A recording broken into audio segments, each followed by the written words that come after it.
उसके आपका एक गारंटीड है, जन्म मरण मिट जाएगा, यो रोग कटेगा।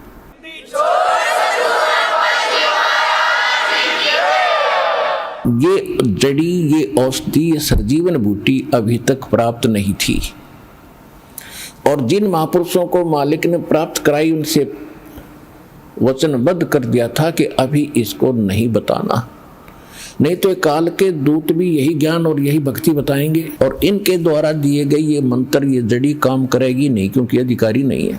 अधिकारी के बिना कोई भी कार्य सफल नहीं होता, ये आपको खूब पता है। तो परमात्मा कहते हैं कि धर्मदास मेरी लाख दुहाई, और ये सार नाम, सार शब्द कहीं बाहर ना जाए। सार शब्द बाहर जो पढ़ी, बिचली पीढ़ी हंस नी तरही। इस सार शब्द को तब तक छुपाई जब तक द्वादश पंथ मिट जाए। ये कलयुग बीते 5505, तब ये मेरा वचन होगा सच्चा। क्या कि चौथा युग जब कलयुग आई, तब हम अपना अंश पठाई, और काल फंद छूटे नर लोई, सकल सृष्टि परवानी कोई। ये वचन कहे थे भगवान ने। तो धर्मदास जी से परमात्मा कहते हैं, ये जो मैं आज बोल रहा हूं कि मैंने काल से कहा था कि कलयुग में मैं अपना एक दास भेजूंगा, अपना वेरी इंपॉर्टेंट हंस भेजूंगा, अंश भेजूंगा,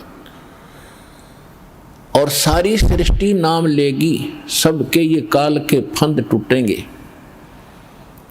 और ये मेरा वचन कब सच्चा नजर आएगा? जब तक वो समय नहीं आएगा तब तक तो मेरी इस वाणी को कोई समझेगा नहीं, किसी का विश्वास नहीं होगा कि सारा एक का भक्ति करेगा, एक का भगवान की। तो परमात्मा ने निर्णय कर दिया था, कलयुग बीतता 5505, जब ये वचन मेरा होगा साचा। 1997 में 5505 कलयुग बीत जाता है।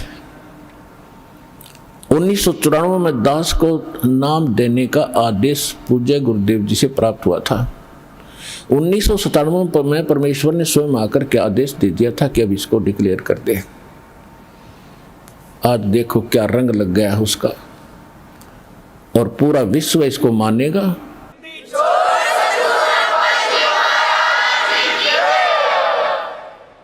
परमात्मा ने कहा था कि सोहम शब्द हम जग में लाए।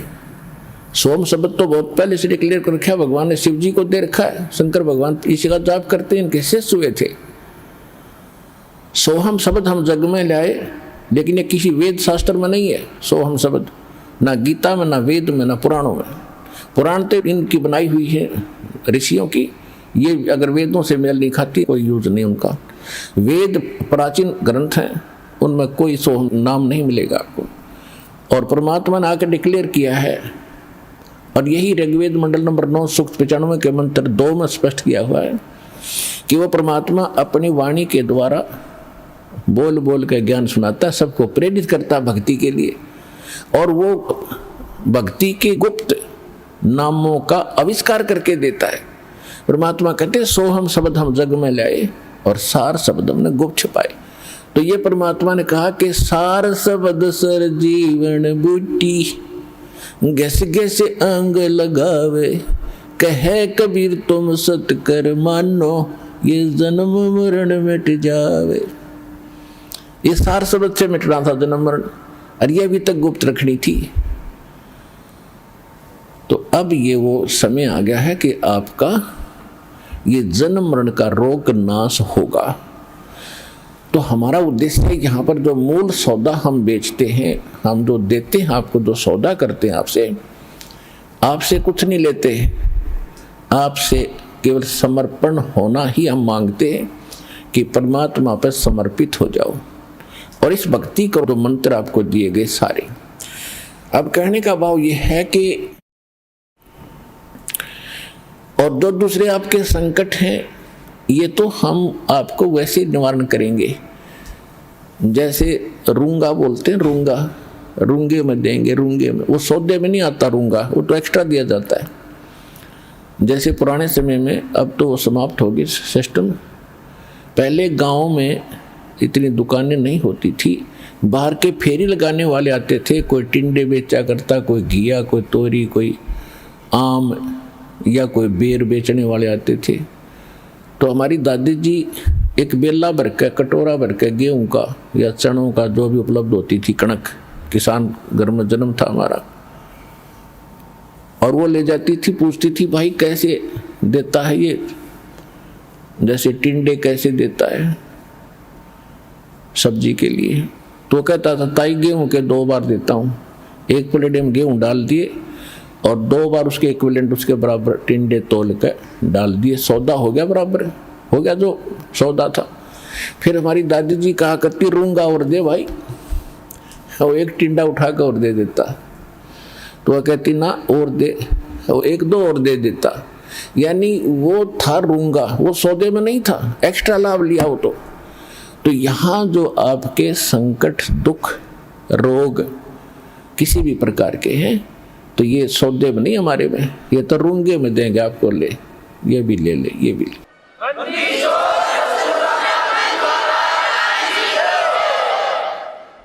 और पुण्यात्मा दास बार बार कहता है ये एक डूब बाट के गीत नहीं है, ये उस समर्थ की महिमा है, उस समर्थ का ज्ञान है, उसके दिए हुए विधि भक्ति मंत्र है, इनसे वही लाभ होगा जो दास बता रहा है, भगवान ने बताया है।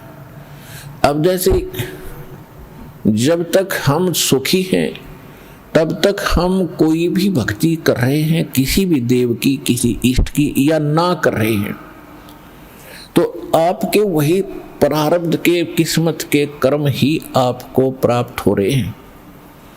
जैसे किसी ने इन्वर्टर की बैटरी चार्ज कर रखी है, वह फुल हो ली और फिर चार्जर लगाया नहीं, तो वह फिर भी काम कर रही है, चार्जर हटा रखा है, चार्जर है ही नहीं आसपास भी, और ना चार्ज लगाने की कोई बिजली उपलब्ध है, तो फिर भी वो चल रही है, खूब काम कर रही है, पंखे भी, लाइट भी खूब चल रही है। तो जब तक वो बैटरी चार्ज है तब तक तो नो प्रॉब्लम, और जब वो बैटरी होगी डिस्चार्ज, फिर प्रॉब्लम, नथिंग एल्स। तो पूर्व जन्म के जिसके जितने संस्कार, पुण्य कर्मी, जितने उसने बैटरी चार्ज कर रखी है, कोई प्रधानमंत्री बना है, कोई राष्ट्रपति बना किसी देश का, कोई IAS, IPS, डॉक्टर, इंजीनियर, जज, या कोई सेठ बना है, कोई अच्छा किसान बना है, कोई अच्छा दुकान चल रही है, कोई वैसे किसी के बच्चे अच्छे हैं, कोई नौकरियां प्राप्त है, तो ये उनकी पिछले जन्म की बैटरी चार्ज है, वही चल रही है, आगे चार्जर नहीं है। और जब आगे चार्जर नहीं है तो वो बैटरी जब तक पूर्व जन्म की चलेगी, फिर कैर टूटने लगेंगे, जब दुख शुरू होंगे वो पुण्य खत्म हो जाएंगे। हमारे जीवन में पुण्य और पाप दोनों साथ हैं। जब तक पुण्यों का दौर चलता है तो हम सोचते हैं हम बिल्कुल सुखी हैं, और ये भी सोचते हैं हम ऐसे ही निभाएगी, ऐसे ही चलेगी, और जब वो पुण्य समाप्त हो जाते हैं, वो बैटरी डिस्चार्ज हो जाती है, और फिर पाप का दौर शुरू होता है, फिर हम भटकने लगते हैं, क्योंकि जो पूजाएं आप कर रहे थे उनसे तो राहत मिली ही नहीं, उनके करते करते ये दुख और संकट आ गए आप पर, तो तब आपको उन पूजाओं में अविश्वास हो गया जो आप पहले कर रहे थे। फिर आपको किसी ने बताया कि उस मंदिर में मत्था टेकने से लाभ होता, आप फिर वहां जाते हो। किसी ने आपको बताया कि वैष्णो देवी जाओगे, वहां पहुंचोगे तो आपको बड़ा लाभ मिलेगा, आप वहां पहुंच गए। यानी वो जो साधना पहले कर रहे थे वो छोड़ दी। फिर आपको किसी ने बताया बालाजी जाइए, आप फिर वहां जाते हो। तो कहने का भाव ये है कि जब आपके पाप कर्म का दौर शुरू हुआ और जिन साधनाओं को करके आप निश्चिंत बैठे थे हम बिल्कुल सुखी हैं, तो उन्होंने आपका साथ नहीं दिया, क्योंकि वो साथ पहले भी नहीं देने वाली थी। उस समय आपको कोई कहता कि साधना कर रहे हुए ठीक नहीं है, आपको लाभ नहीं मिलेगा, तो आपको कभी विश्वास नहीं होता, न आप मानते हो। और फिर जब संकट आते हैं फिर आप सभी मान जाते हो। तो कहने का भाव ये है दास का कि आज आप यहां जो आए हैं, आपके पूर्व जन्म के संस्कार वह बैटरी कति खत्म हो ली। अब हम देंगे चार्जर उस परम पिता की पावर के लगाने का, ये भक्ति विधि। और फिर आप उस चार्जर को लगाए रखना आखिरी सांस तक, कनेक्शन ना कटने देना। तो आप इस जीवन में सुखी रहोगे और सतलोक चले जाओगे। आपकी भक्ति बहुत बढ़ जाएगी, आपके संकट भी नाश होंगे। तो आप यहाँ आए हो जो इस ज्ञान को समझ जाएंगे। यहाँ पर दो प्रकार के प्राणी पूरा लाभ उठाते हैं। एक तो ज्ञान समझ कर आते हैं, और दूसरे जो सब जगह भटक भ्रम लिए और कहीं से लाभ मिला नहीं, और फिर वो यहाँ टिक जाएंगे, अकोर की तक ठिकाना नहीं, सब जगह जा लिए। तो फिर उनकी व्यवस्था होगी, मजबूरी होगी यहाँ आने की, और यहाँ आते रहे तो वो लाभ मालिक देगा। फिर हम ज्ञान सुनाते हैं यहाँ बैठाकर आपको। तो यहाँ आपसे प्रार्थना की जाती है, जब तक सत्संग चले आप सब चिंताएं और इधर उधर की गल्ला बातें छोड़ के ध्यान से सत्संग सुनो। चाहे कोई रोगी है, चाहे कोई संकट है किसी प्रकार का, आप एकाग्रचित्त होकर सत्संग सुनोगे तो राहत मिलेगी और ये ज्ञान ग्रहण होगा। इस ज्ञान से आपको 70% लाभ तो ज्ञान से मिलेगा। लाभ का मतलब है आत्मा में दृढ़ता आवेगी हर प्रकार की, और 30% फिर बाकी जो संकट है वो आपकी भक्ति और लाभ से होगा। क्योंकि दास इसलिए कह रहा है इस ज्ञान से कि कई ऐसे दुख हैं जो बेमतलब के बड़े होते हैं। अब कबीर साहब कहते हैं, कबीर मैं तो जब डरूं ये मेरे ही संग हो, भाई मौत बुढ़ापा आपदा ये सब काहू को हो। ये इस तरह के जो ज्ञान के वचन हैं, ये उस रोगी को, संकट वाले को बड़ा सहारा देंगे जो मृत्यु सैया पर है और ये सोच रहा है मेरा क्या होगा। देखो यहाँ कोई ना रहा और ना रहेगा। किसी की 2 दिन पाछे टिकट कट जाएगी, किसी की 10 दिन पहले कट जाएगी। यहाँ नहीं रहना किसी ने।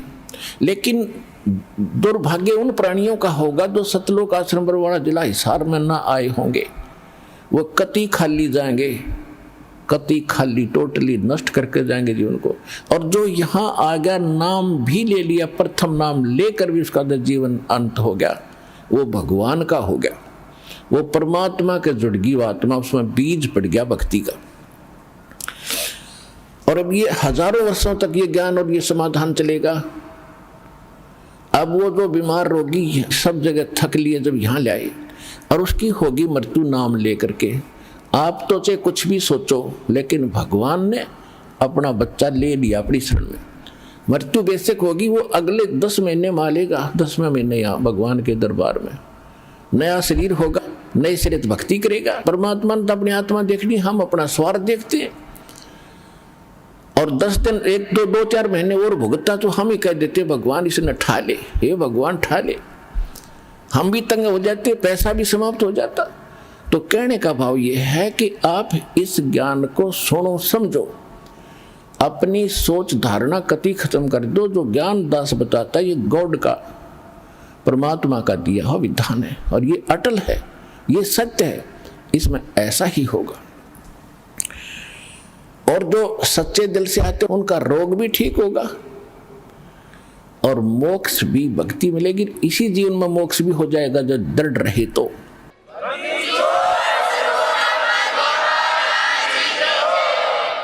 इसके अतिरिक्त और भी बहुत सी, क्योंकि ये विधान है भगवान का और आप हो बच्चे पहली कक्षा, दूसरी, तीसरी के।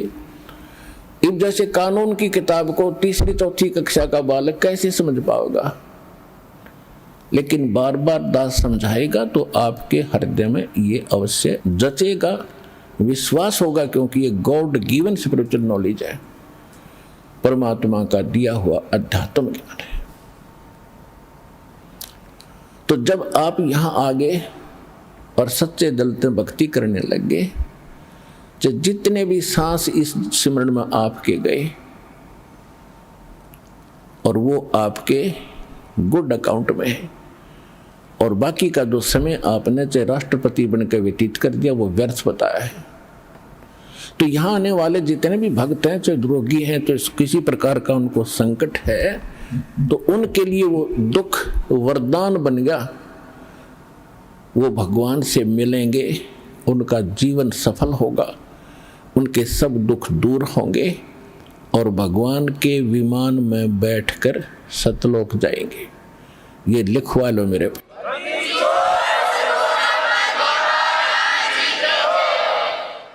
अब इन बातों से आप जी को बड़ी दृढ़ता आवेगी, ये सच्चाई है।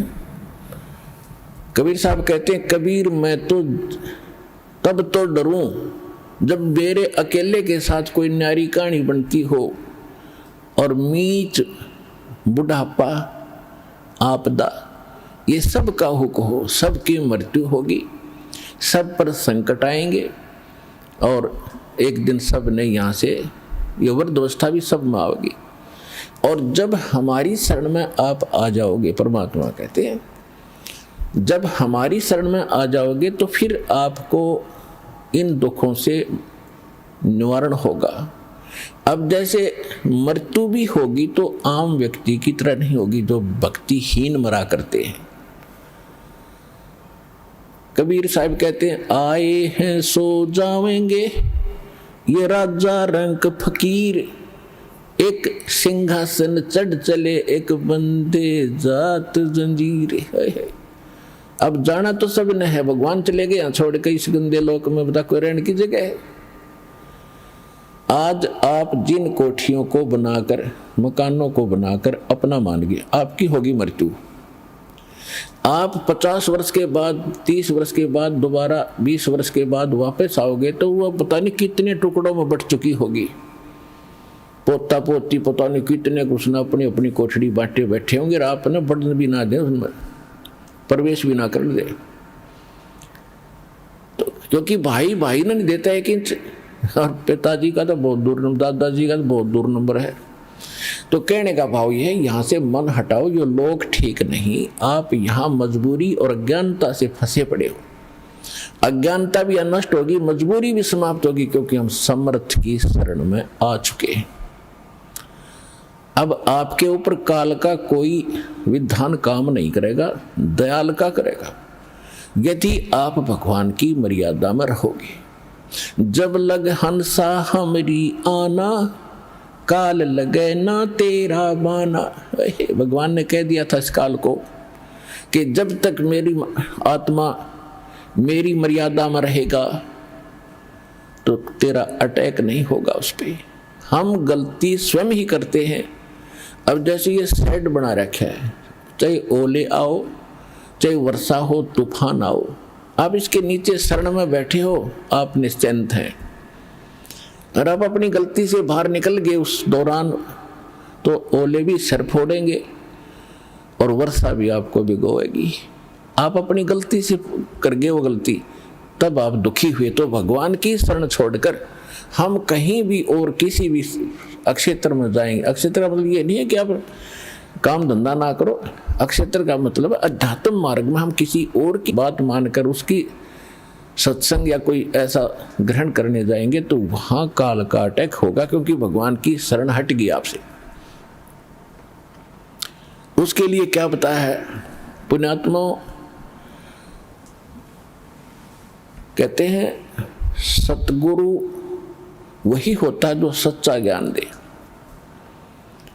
और सच्चा ज्ञान कहां से प्रमाणित होगा? हमारे सदग्रंथों से या उन महापुरुषों के अनुभव से जिन्होंने भगवान को पाया है। आदरणीय गरीबदास साहिब जी, गांव छुड़ानी, जिला झज्जर, हरियाणा वाले, ये 1400 एकड़ जमीन, 2500 बीघा, जो राजस्थान में आजकल बीघा चल रहा है शायद, वो लगभग आधा एकड़ से भी ज्यादा होता था, पौना एकड़ के करीब 1 बीघा होता था। तो ऐसे 2500 बीघा के किसान थे, जाट थे गरीबदास जी, और उनको परमात्मा मिले थे सतलोक से आकर, जैसा भगवान मिला करते अच्छी आत्माओं को, दृढ़ भक्तों को, और सतलोक ले गए थे। और वहां सब व्यवस्था दिखाकर उनको वापस छोड़ा था। गरीबदास जी को मृत जानकर, 10 वर्ष के बालक थे, मृत जानकर चिता पर रख दिया था। उस समय भगवान ने ऊपर सब कुछ दिखाकर वापस छोड़ दिया था, वह जीवित हो गए थे। उसके बाद उन्होंने आंखों देखा उस परम पिता कबीर भगवान की महिमा का गुणगान कैसे किया है। पंजा दस्त कबीर का सर पर रखो हंसे, यम किंकर चंप नहीं थारा उधर जावेगा वंशे। गरीबदास जी कहते हैं कि पंजा दस्त यानी हाथ का पंजा, मेर भरा पंजा कबीर भगवान का अपने सिर पे रखना है प्यारी आत्मा, हे हंस आत्मा, ये भक्त, और आपका कुल उद्धार हो जाएगा। आपका तो उद्धार होगा ही होगा, आपके आने वाली संतान का भी 101 पीढ़ी तक आपका कल्याण हो जाएगा।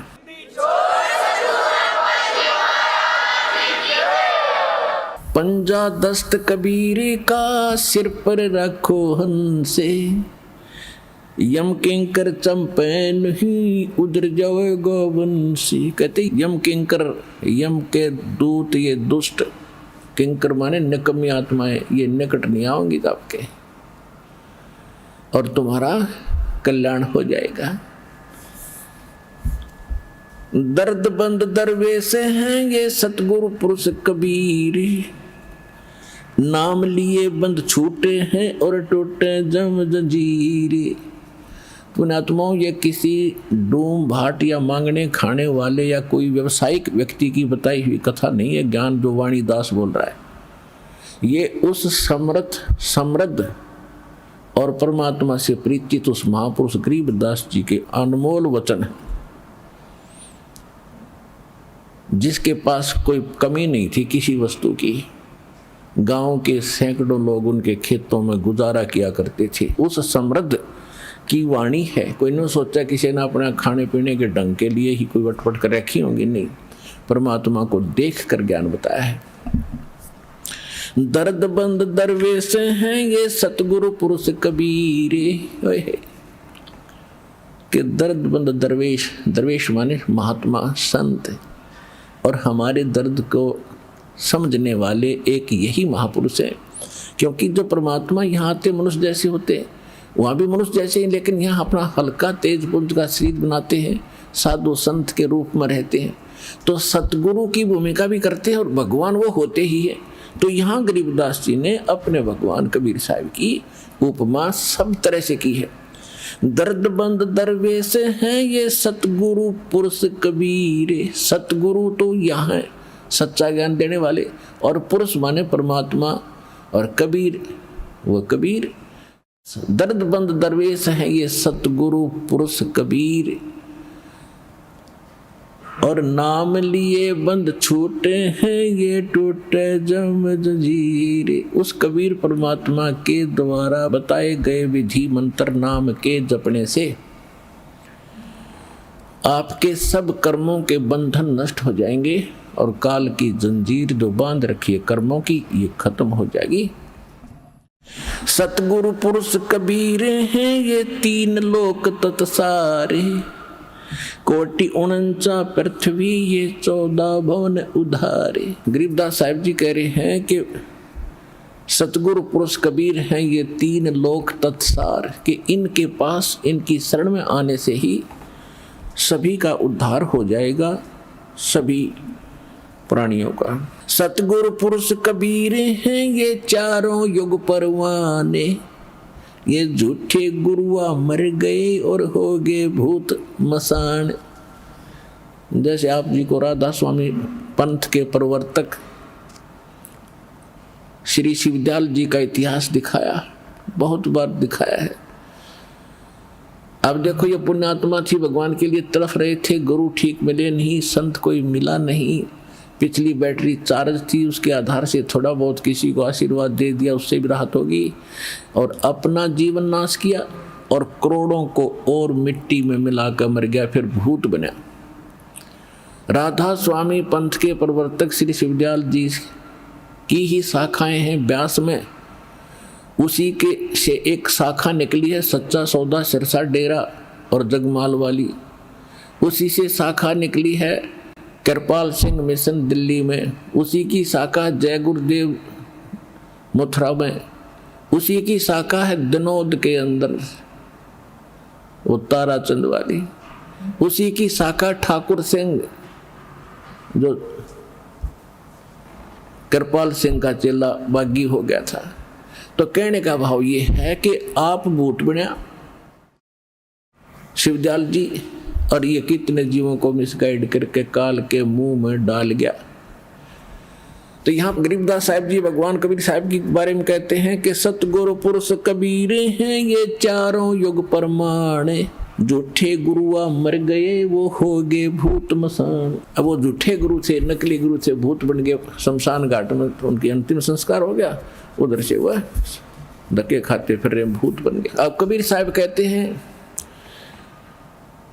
हम चारों युग में परमात्मा आते हैं। सतयुग में सत सुकृत कह टेरा, त्रेता नाम मुनिंदर मेरा, द्वापर में करुणा में कहाया, कलयुग नाम कबीर धराया। अब यहाँ गरीबदास जी भी कह रहे हैं सतगुरु पुरुष कबीर हैं ये चारों युग प्रमाणे, ये झूठे गुरुआ मर गए और हो गए भूत मसाणे।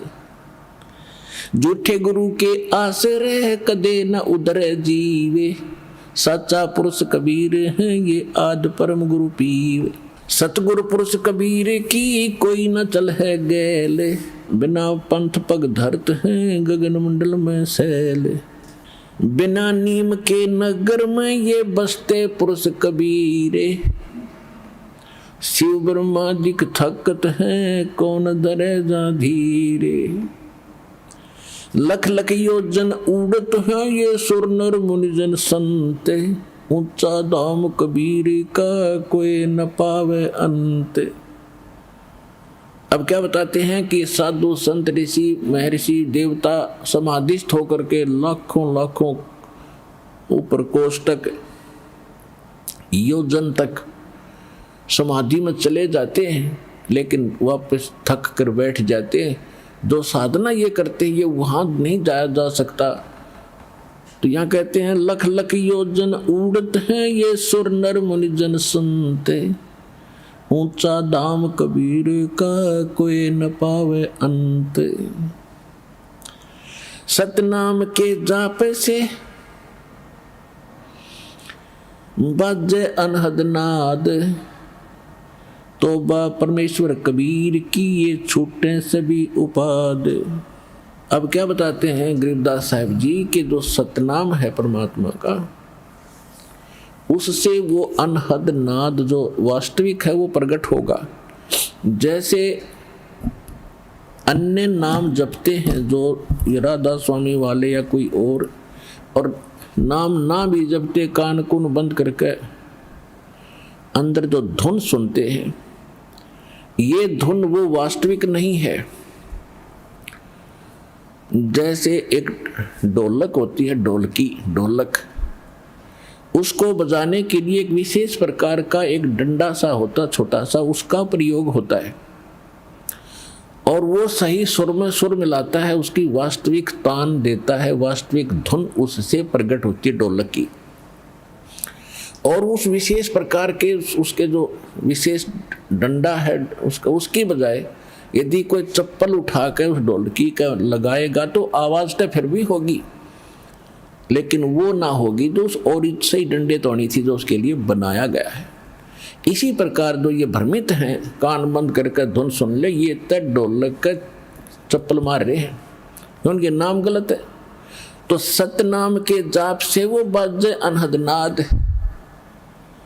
जब आपको सतनाम प्राप्त होगा उसके बाद आप भी कान बंद करके देखियो, आपको जो धुन सुनेंगी, जो आपने कभी पहले डले ढो रखे उनसे हटकर होंगी, वो आसानी से समझ जाएंगे जो पहले प्रयत्न कर रहे हैं।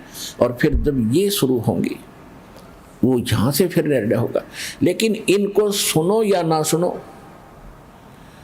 आप अपने बैंक में आपको मालूम है 20,000 रुपये उस दिन जमा कराए, 10,000 उस दिन कराए, 5,000 उस दिन कराए, या डेली आप दिहाड़ी कर रहे हो, आपकी हाजिरी लग रही है, आपकी कमाई होने, उनको रोज देख लो चाहे ना देख लो, वो तो डिपॉजिट हो ही रहा है, वो तो आपका है ही।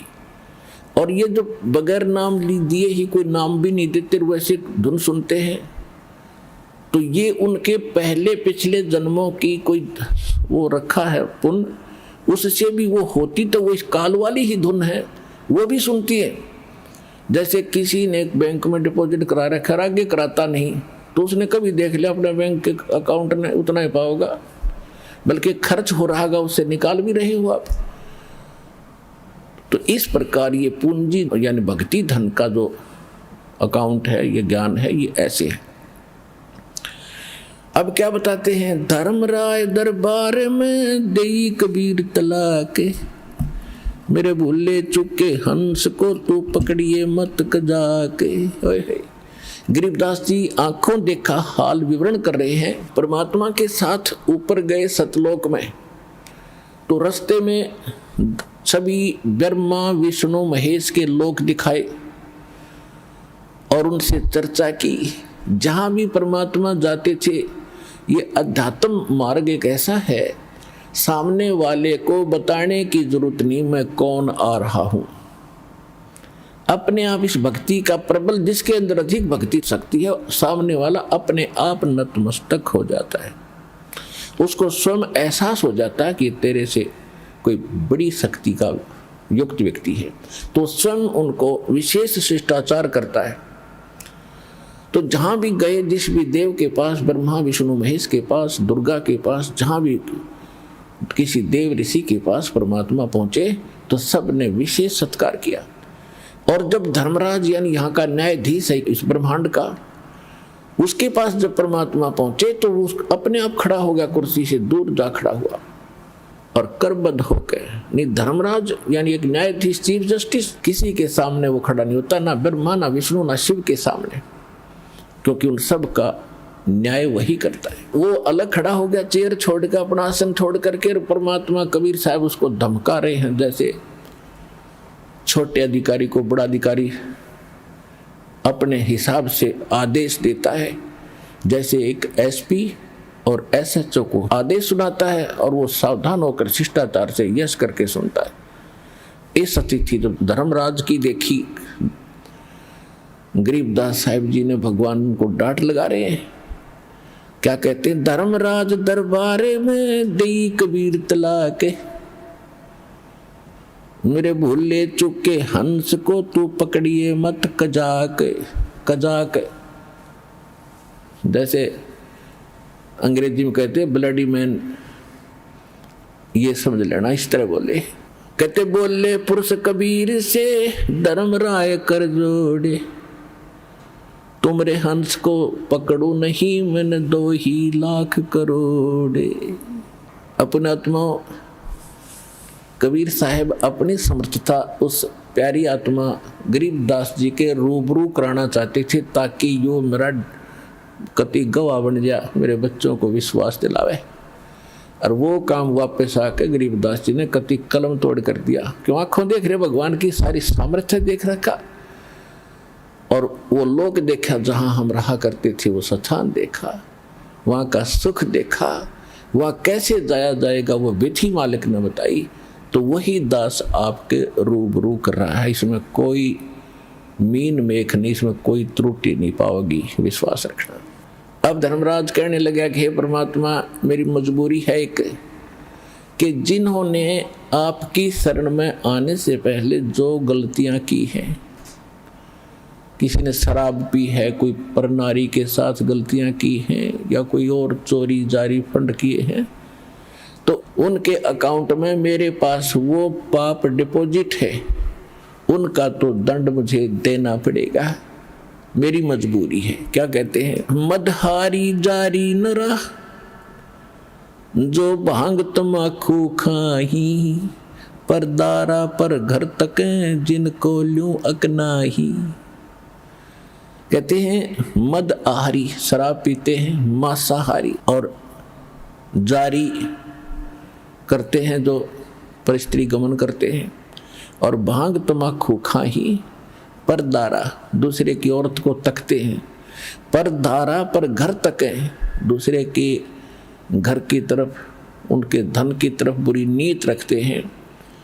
जिनको ल्यों अकनाही, उनको पकड़ूं के नहीं।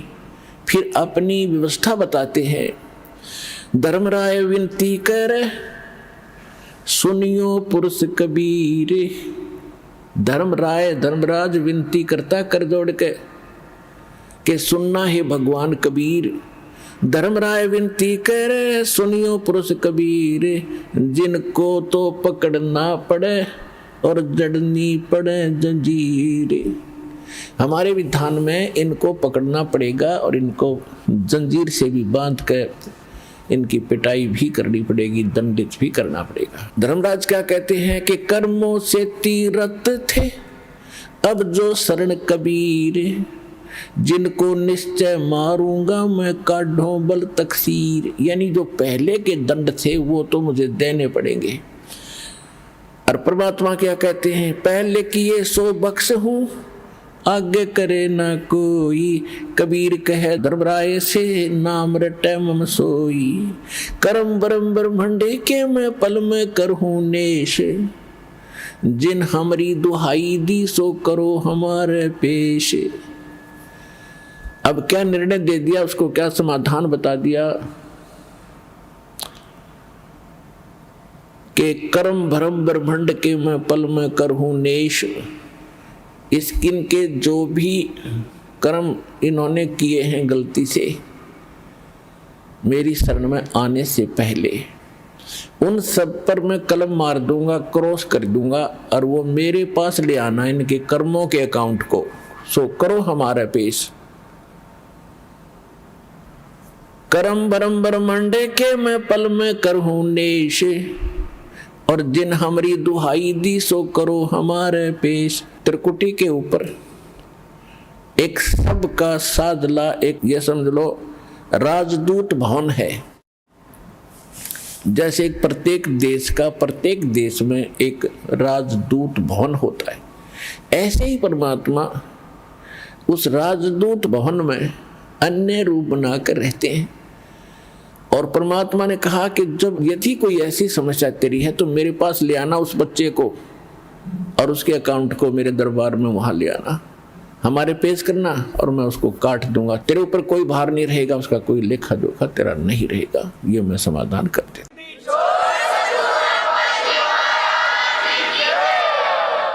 फिर क्या कहते हैं, यही नहीं शिव मंडल ब्रह्मापुरी चाहे कोई विष्णु लोक में हो, हमरे गुण भूले नहीं तो आन छुटाऊं तो है। अब क्या बताते हैं कि जैसे क्या होता है, किसी भक्त ने नाम ले लिया, किसी ने 6 महीने भक्ति करी, हमारे अनुकूल मर्यादा में रहा, किसी ने 1 वर्ष, किसी ने 2 वर्ष, किसी ने 4 वर्ष, किसी ने 10 वर्ष या ज़्यादा भी करके लास्ट में कोई भ्रमित हो गया और ज्ञान सुन रखा उसने। क्या सुन रखा है कि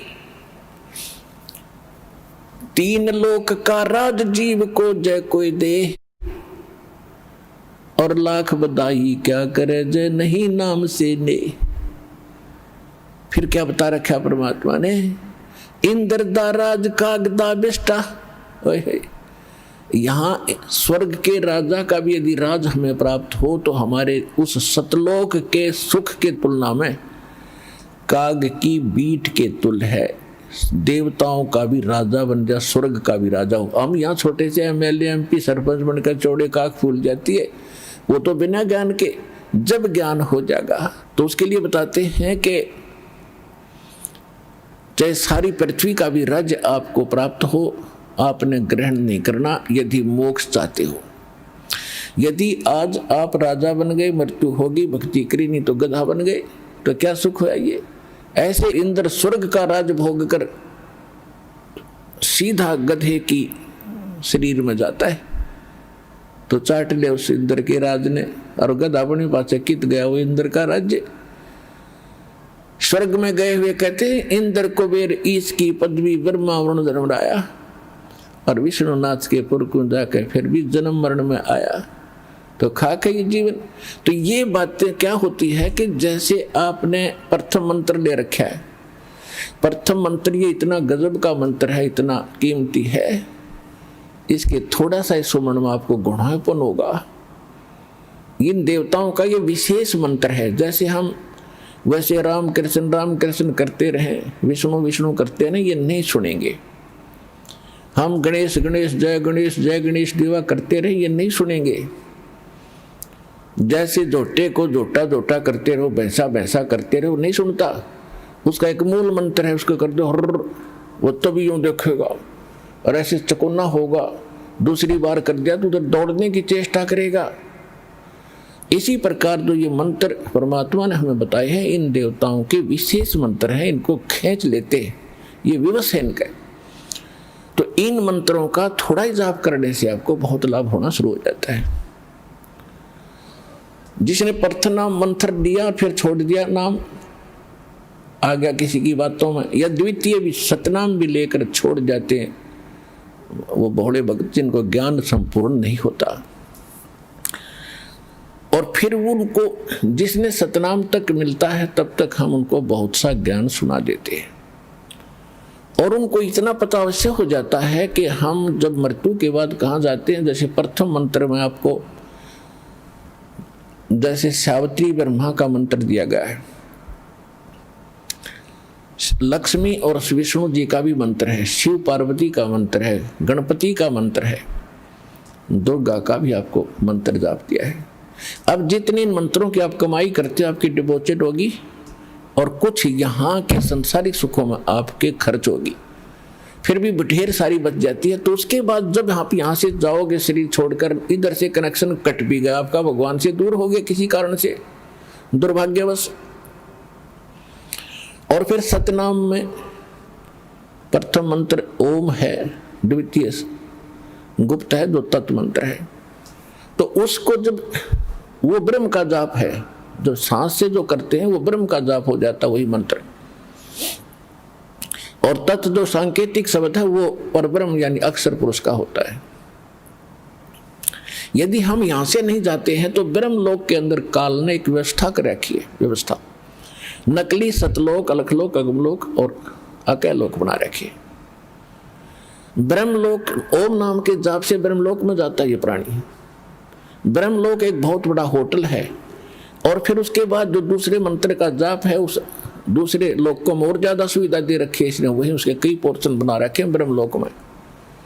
तो उनकी चार्जिंग ज्यादा है, उनका खर्च ज्यादा है। तो ऐसे जिस भी लोक में आप जाओगे, जैसे विष्णु जी के लोक में गए, जो प्रथम मंत्र में आपको उनका जाप दिया है, तो वहां एक होटल है, एक रेस्टोरेंट है, एक स्वर्ग है। उस स्वर्ग में आपके पुण्य डिपॉजिट होंगे या भक्ति डिपॉजिट हो जाएगी, और उनका मनमाना चार्ज है। और एक्स्ट्रा उनसे जो कमीशन लेते हैं वो अलग से 10-20% की, तो 15%, किसी का 25% आपकी पूंजी से। और जब आपके वो पुण्य और कमाई भक्ति समाप्त हो जाएगी, आपको वहां से धक्का दे दिया जाएगा, निकल यहां से। ऐसे इन सभी देवताओं की आप अपने स्थानों पर इनकी पूरी कमाई समाप्त करके फिर आपको नरक में फेंक दिया जाएगा। तो ये विधान बताया जाता है। इंद्र कुबेर ईश की पदवी ब्रह्मावण धर्मराया, ऐसी ऐसी पदवी पाली आपने ब्रह्मलोक के अंदर, देवता बन गए, बड़े बड़े पोस्ट पदवी पाली, पूंजी समाप्त होते वहां को धक्का दे दिया जाता आपको। जैसे यहां से जबरदस्ती मृत्यु कर दी जाती है, आपकी नहीं चलती, यही व्यवस्था ऊपर तक है।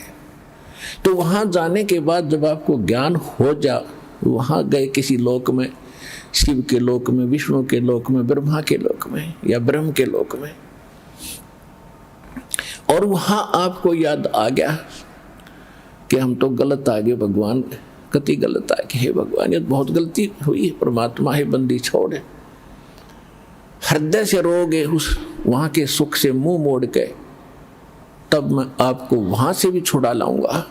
कितने दयालु है।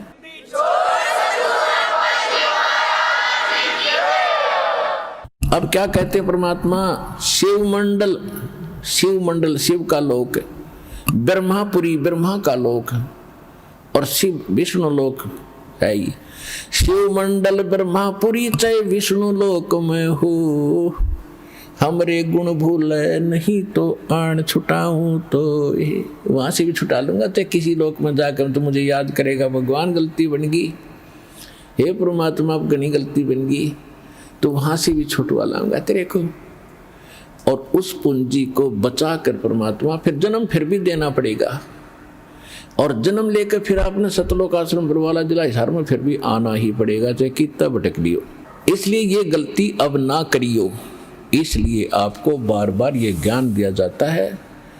ये जितने भी सतलोक आश्रम बरवाला जिला हिसार हरियाणा, इस आश्रम को छोड़कर जो ज्ञान और भक्ति विधान है इस दास के अतिरिक्त इस विश्व में नहीं है, किसी संत के पास नहीं है। यह सत्कर मान लियो। दास ने कोई शौक नहीं, कोई लोभ नहीं, किसी प्रकार का जो भी आपका दान धर्म आता है, क्योंकि दान धर्म किए बिना आपका उबारा नहीं हो सकता। और शास्त्र अनुकूल साधना में दान प्रयोग नहीं हुआ तो उसका कोई यूज नहीं। तो ये दास को ये जड़ी मिली, आपको उभारने का एक तरीका मिला है, दाता ने दिया। ये शास्त्र अनुकूल साधना शास्त्र विधि अनुसार यहाँ पर है, इस विश्व में है ही नहीं। तो अब आपका दाव है, जितना समय लगा है इसमें जल्दी जल्दी करके अपना उभारा कर लो, लूट लो, या राम नाम की लूट जो लूटी जाते हैं, फिर दाव नहीं लगेगा। परमेश्वर कहते हैं चिड़ी चोंच भर लेगी नदी ना घट्यो नीर, और दान दिए धन घटे नहीं, कह रहे साहब कभी। ये भगवान का वचन है, किसी बालक का नहीं है। और देते को हर देत है जहां तहां से आन, और अन देवा मांगत फिरो। फिर साहब सुने ना कान। आज एक व्यक्ति तो कार में जा रहा है और एक हाथ फैलाए खड़ा, दिए बाबा दिए बाबा दिए बाबूजी, और सब निकल जाते उसके पास से। अब ऐसा क्यों है? इंसान वो है, इंसान वो है, उसने पिछले जन्म में कोई दान कराया नहीं। और एक विधान है भगवान का कि एक मानव शरीर 84 लाख प्रकार की योनियों को भोगने के उपरांत एक मनुष्य जीवन अवश्य मिलता है, और उसमें पिछले संस्कार भी साथ होते हैं। तो उसमें पुण्य होता ही नहीं, उसका पुण्य नहीं है तो उसको दे कौन? मांगता रहे मर भटक कर दुखी होकर। तो यहाँ कहते हैं देते को हर देत, परमात्मा जिसने दान किया उसी को देता है। और जहां तहां से आन, चाहे कोई भी कारण बनावे, और अण देवा जिसने कभी दान किया नहीं, मांगत फिरो, फिर साहिब सुने नहीं कान। तो यहां जो दान आप करते हो, एक का 1000 आपको बेनिफिट होगा, 1000 गुना समझो, ये सत्कर मान लेना।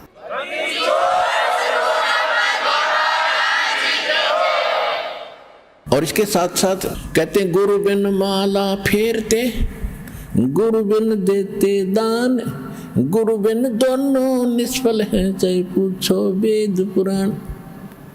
और कुपात्र को दान दिया हुआ व्यर्थ है।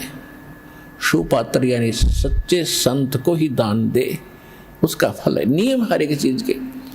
अब कई भक्त कहते हैं कि हमें कह रहा था कि आपके गुरुजी तो अन्य किसी की हेल्प करने को मना करते नहीं। हेल्प करने का स्थान होता है, जैसे फल डागी की तरह, या सूखा पड़ गया, कोई एक्सीडेंट दुर्घटना होगी, वहां मदद करो। जैसे किसी भिखारी को दान नहीं देना। अब कोई अपना धंधा करके खाओगा, कुछ भगवान के गुण गाओगा, उसको मालिक के चरणों में लाओ, उसका नाम दिलाओ, उसको भक्ति कराओ, उसका उद्धार हो जाएगा। तो भिखारी को दान देना या किसी अन्य संत को दान देना नहीं चाहिए। उनको क्या दे सकते हो? खाना खिला सकते हो, कोई वस्त्र सिलाकर पहना सकते हो, अगर आप उसकी मदद करना चाहते हो। उसको कैश ना देना, क्योंकि वो साधु संत नहीं है, वो भिखारी बकवादी व्यक्ति है। अगर सारे भिखारी हो जाए फिर कमावे कौन गा? एक व्यक्ति ने एक भिखारी को 100 रुपये दे दिए। अब ये क्या करते हैं? सारी बकवाद करते हैं, शराब ये पीवें, मांस ये खावें, क्यों फ्री का मिल रहा है। और फिर सबके गधे बनेंगे, किसी कुत्ते बनेंगे, वो संस्कार और बढ़ेगा, वो वापस देना पड़ेगा। कोई वैसे थोड़ा किसी से ले लिया वो देना नहीं। कहते तुमने उस दरगाह का मैल नहीं देखा, और धर्मराज के तिल तिल का लेखा। 100 रुपये दे दिए। पहले वो पौवा पीता था शराब का, उस दिन एकदम अच्छा दाव लग गया, उसने आधा पिया। अब शराब पी कर रोज पत्नी ने कूटा, बच्चों ने कूटा, पिटाई करता था, वो दुखी थे। उस दिन आधा पी लिया, ज्यादा दिमाग खराब हो गया उसका, परिवार की पिटाई करती, उसकी पत्नी उसको सारे बच्चों को लेकर कुएं में गिर कर मर गई। आपके 100 रुपये के दान ने एक परिवार उजाड़ दिया। आपको भी पाप लग गया, क्योंकि आप उसके भागी बने। तो क्या फायदा दिया उस दान में? गुरु बिन माला फेरते, गुरु बिन देते दान, गुरु बिन दोनों निष्फल है, जय पूछो वेद पुराण। अब जैसे द्रौपदी ने एक अंधे महात्मा को एक कपड़ा दिया था 9 इंच बाई 3 फुट 4 फुट, एक छोटी सी टुकड़ा अपनी साड़ी से पाड़ कर, वैसे उसको दान करने में सारी साड़ी उसकी खराब हो गई थी, लेकिन महात्मा को केवल इतना साइज मिला था। और वो स्वयं परमात्मा थे, क्योंकि ये अपनी आत्मा के साथ फिरते हैं और पहले आने वाले किसी संकट से बचाने के लिए पहले लीला करते हैं। भले उन्होंने नाम नहीं ले रखा था, फिर भी दान जो सुपात्र को दे दिया जाता है, कोई अच्छे साधु संत को, उसका भी फल मिलता है, लेकिन मोक्ष नहीं हो सकता उससे। तो छोटे मोटे संकट निवारण भी परम संत से ही होते हैं, वो परमात्मा स्वयं ही लीला करता है संत की। इसलिए साधु संतों की आज तक महिमा बनी रही, वो स्वयं कर जाता था 2-4 जगह, और फिर सब किन्न टूक में ले जाते जो लाल कपड़े पहन के फिरते थे कि साधु एक जैसे ही होंगे, क्योंकि वो भी साधु भी तो उसी की आत्मा है भगवान की, जो उनके लिए तड़फ रहे लेकिन रास्ता मिल नहीं रहा, बताते हैं तो वो मान नहीं रहे, तो बच्चे हैं उसके। तो सभी के लिए परमात्मा समदृष्टि है, सभी का लाभ, सबके दुखों से बचाने की चेष्टा करता है। तो ऐसे द्रौपदी ने एक कपड़ा दिया था और परमात्मा ने आशीर्वाद दे दिया था, बेटी आज तने मेरा पर्दा बचाया है, मेरी इज्जत रखी है। क्योंकि वो साधु था, जल में खड़ा था, नहा रहा था, अंधा था, और कपड़ा कोई था नहीं तन पर, ओनली एक लंगोट रखता था पर्दे पर, एक लंगोट, कोई कपड़ा नहीं था। गर्मी के मौसम थे, गंगा में नाव था। स्नान करते समय उसकी वो लंगोटी भी हाथ से टूट गई, वो छूट गई। वो निवस्त्र नंगा खड़ा था दरिया में, और उससे थोड़ी सी दूरी पर जिधर से जल आ रहा था, ऊपर की साइड में एक जनाना घाट बना हुआ था बहनों के नहाने का, और राजा द्रुपद ने वो जनाना घाट दरिया पर गंगा पर बनवा रखा था। अपनी नगरी से थोड़ी सी दूरी पर वह बह रही थी गंगा। वहां पर द्रौपदी, उस राजा द्रुपद की लड़की, रोज स्नान करने जाती थी अपनी सैकड़ों सहेलियों के साथ। जब, और वो पुण्यात्मा थी, जब उसने देखा साधु संत महात्मा स्नान कर रहा है, तो उसने सोचा कि महात्मा से बात करेंगे सुबह सुबह, बड़े सौभाग्य हमारा, संत के दर्शन हुए। कहते हैं साधु दर्शन राम का मुख पर बसे सुहाग, और दर्श उन्हीं को होत है जिनके पूर्ण भाग। साधु दर्शन राम का साहिब आवे याद, और लेखे में वही समय बाकी का समय बर्बाद। फिर उसने सोचा कि संत नहा रहे हैं, मैं भी नहा लेती हूँ, फिर स्वच्छ होकर बात करेंगे। वो स्नान करके आधा घंटा में बाहर आई घाट से, क्या देखा कि महात्मा तो फिर भी जल में ही खड़े हैं। वो बाहर इसलिए नहीं आए कि मैं अंधा हूँ और निवस्त्र हो गया, नंगा। और लड़कियां की आवाज सुनने लगी, तो पहले इतने पानी में था और गहरे में चला गया, इतने में कि कहीं बहन बेटियों के सामने मैं निवस्त्र नजर ना आऊं, शर्म का मारे। अब वो कुछ नहा नहीं रहा था, वो ऐसे हाथ मार रहा था, वो सोच रहा था कोई कपड़ा बहता हुआ आ जाए, मैं लपेट कर बाहर निकलूं। द्रौपदी ने देखा आधा घंटा हो गया, संत नहा नहीं रहा, कुछ खोज रहा है। फिर उसने देखा अपने ध्यान से कि महात्मा तो निवस्त्र है, ये वस्त्र बिना आवेगा नहीं, बाहर कोई वस्तु पटड़ी पर है नहीं, ये सारा दिन खड़ा रहेगा, रात को निकलेगा, गल जाएगा भूखा पैसा। तो लड़की ने आओ देखा ना ताओ अपनी साड़ी पाड़ी। राजा की लड़की की कितनी कॉस्टली साड़ी होती है, कीमती साड़ी, कपड़ा होगा ये विचार कर लेना। और उसने इतनी कीमती साड़ी और संत के लिए पाड़ कर डाल दी, एक लकीर, एक बिलहात की, यानी 9 इंच लगभग, कोपीन आकार की, और पाड़ के और 3 फुट चौड़ी लंबी पानी में डाल दी। बहता हुआ वह साथ से निकल गई, लेकिन महात्मा ने दिखाई नहीं था, लीला थी उनकी, और निकल गई। 7-8 बार ऐसी साड़ी पाड़ पाड़ के एक बिलहात यानी 9-9 इंच 7-8 बार पाड़ के डाल दी, लेकिन साधु के हाथ नहीं लगी, वो साइड से निकल जाती थी, उसको दिखाई नहीं देता था। तो यह लीला भी भगवान कर रहे थे कि इसके कर्म बनाऊं, इसके कर्म बने या इसका एक कैर टूटेगा, वो बचे क्यों करे इस बेटी का। अब देखो पुण्यात्मा, लोभ लालच करे तो ऐसा करे, बेईमाना करे तो ऐसा करे। उसके साथ और भी सहेली थी, नौकरानियां थी। उन नौकरानियों को भी कह सकती थी कि एक साड़ी का टुकड़ा डाल दो महात्मा के लिए, तो एक साड़ी का 2 साड़ी डाल। उसने पता था, नौकरानी को मालूम है आज अपनी राजा की लड़की के कहने से हम थोड़ा सा टुकड़ा साड़ी का देंगे, 2 साड़ी देगी, जाते ही 2-3 धोती देगी, बढ़िया, तो वो डाल सकती थी। लेकिन उसने उनको नहीं दिया, क्योंकि उसको मालूम था कि मैं पुण्य करूंगी अपने हाथ से, मुझे मिलेगा, ये करेंगे तो इनको मिलेगा। इतना अध्यात्म ज्ञान उन बच्चों को उसमें दिया जाता था। मैं रोटी खाऊंगी मेरा पेट भरेगा, ये खाएगी इसका भरेगा। तो उसने ये बेईमाना लालच कराया। तो लोभ करे तो ऐसे करे, दान धर्म करने का स्वयं करे, अपने डट के करे और सेवा करने का। तो इसी प्रकार जब उसने 7-8 को पीन के ऐसे डाल दी, नहीं हाथ लगी, फिर उन्हें सोचा निकट न्यू नहीं जावे थी कि कहीं महात्मा को आभास ना हो जाए कि लड़की है ये जो कपड़ा डाल रही निकट आएगी, तो कहीं ये आगे को ना सरक जा दरिया की तरफ और बह जावे, मर जावे, यो तेज धार में बह गए। बोल इसलिए नहीं रही थी। इसलिए उसने एक लंबी लकड़ी उठाई जंगल से, उसके फिर एक और टुकड़ा पाड़ा, फाड़ के उसके लपेटा और धीरे धीरे साधु संत के हाथ के निकट कर दिया, जहां वो ऐसे हाथ मार रहा था। जब उसके हाथ लग गया, उसने तुरंत उसको पकड़ा मजबूती से। फिर उसने देखा कि ये वैसे कोई बहता हुआ कपड़ा नहीं है,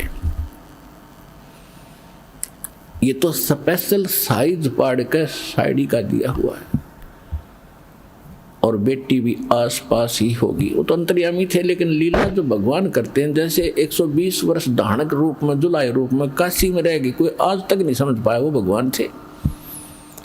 आज समझ में आ गया कि वो परमात्मा थे और हैं और रहेंगे। तो ये लीला ऐसी गजब की करता, कोई सोच भी नहीं सकता यूं भगवान है रह कैसे।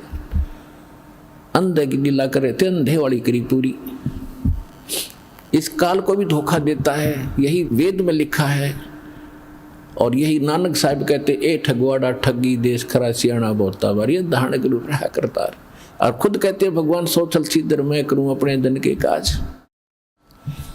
तो द्रौपदी जब उसने वो टुकड़ा लिया, देखा कि हाँ ये तो किसी लड़की बेटी ने दिया है, तो कहा बेटी आज तैने मेरी इज्जत रखी है, भगवान तेरी इज्जत रखेगा और तुझे बहुत ज्यादा दे। अब उसका वचन कैसे टले? तो सुपात्र को दिया दान। इस संसार में आने वाले कैर से भी कुछ ऐसे कर्म हैं जो दान से ही कटते हैं, कुछ ऐसे कर्म हैं जो सेवा से ही कटते हैं, कुछ ऐसे पाप कर्म हैं जो आपके आरती सिमरन सत्संग सुनने से कटेंगे, कुछ ऐसे कर्म हैं जो दान धर्म करने से और हवन यज्ञ करने से कटेंगे, कुछ ऐसे कर्म हैं जो दंडोत प्रणाम से ही आपके नाश होंगे, कुछ ऐसे पाप कर्म हैं जो सिमरन से ही कटेंगे। तो हमने सारे फार्मूले अपनाने अपने अंतःकरण को दौड़ने के लिए, साफ करने के लिए। तो वो तरीके सारे के सारे आपको यहाँ मिलेंगे और पृथ्वी पर नहीं है। इससे आपका अंतःकरण भी साफ होगा, जिस कारण से आपको इस जीवन में भी सुख होगा और मोक्ष भी मिलेगा।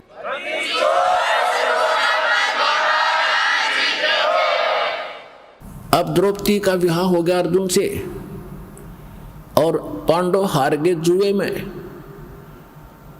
और द्रौपदी को नंगा करने का प्रकरण आपने खूब सुना। दुशासन को आदेश दे दिया दुर्योधन ने कि इसको नंगा कर दे बड़ी सभा में,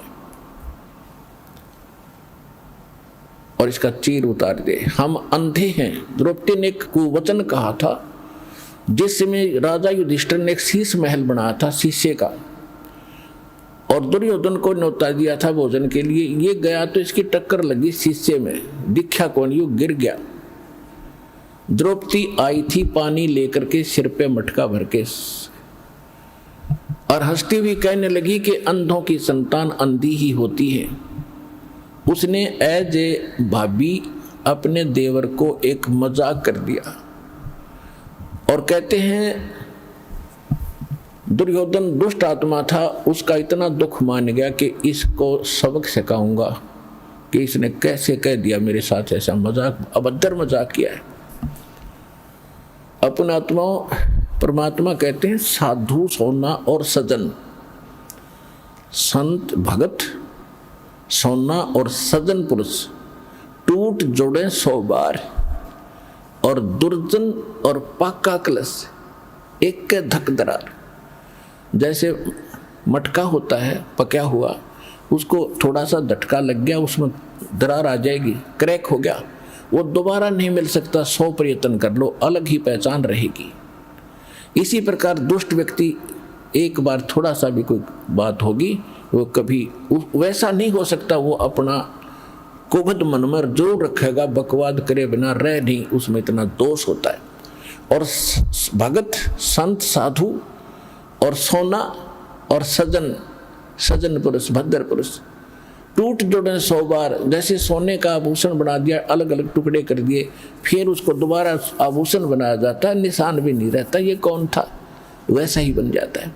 ऐसे साधु संत कभी कवासुनी हो जाती है तो मन में दोष नहीं रखते, ईर्षा नहीं रखते, उसको बदले की भावना नहीं रखते, और फिर मिलते हैं तो वैसे ही हो जाते हैं जैसे कभी कुछ हुआ ही नहीं। और दुर्जन, दुर्योधन दुर्जन था, एक के धक दरार, उसमें इतना क्रैक आ गया, वो मिटा नहीं, अपना नाश करा कर टिका, सर्वनाश कराया उसने।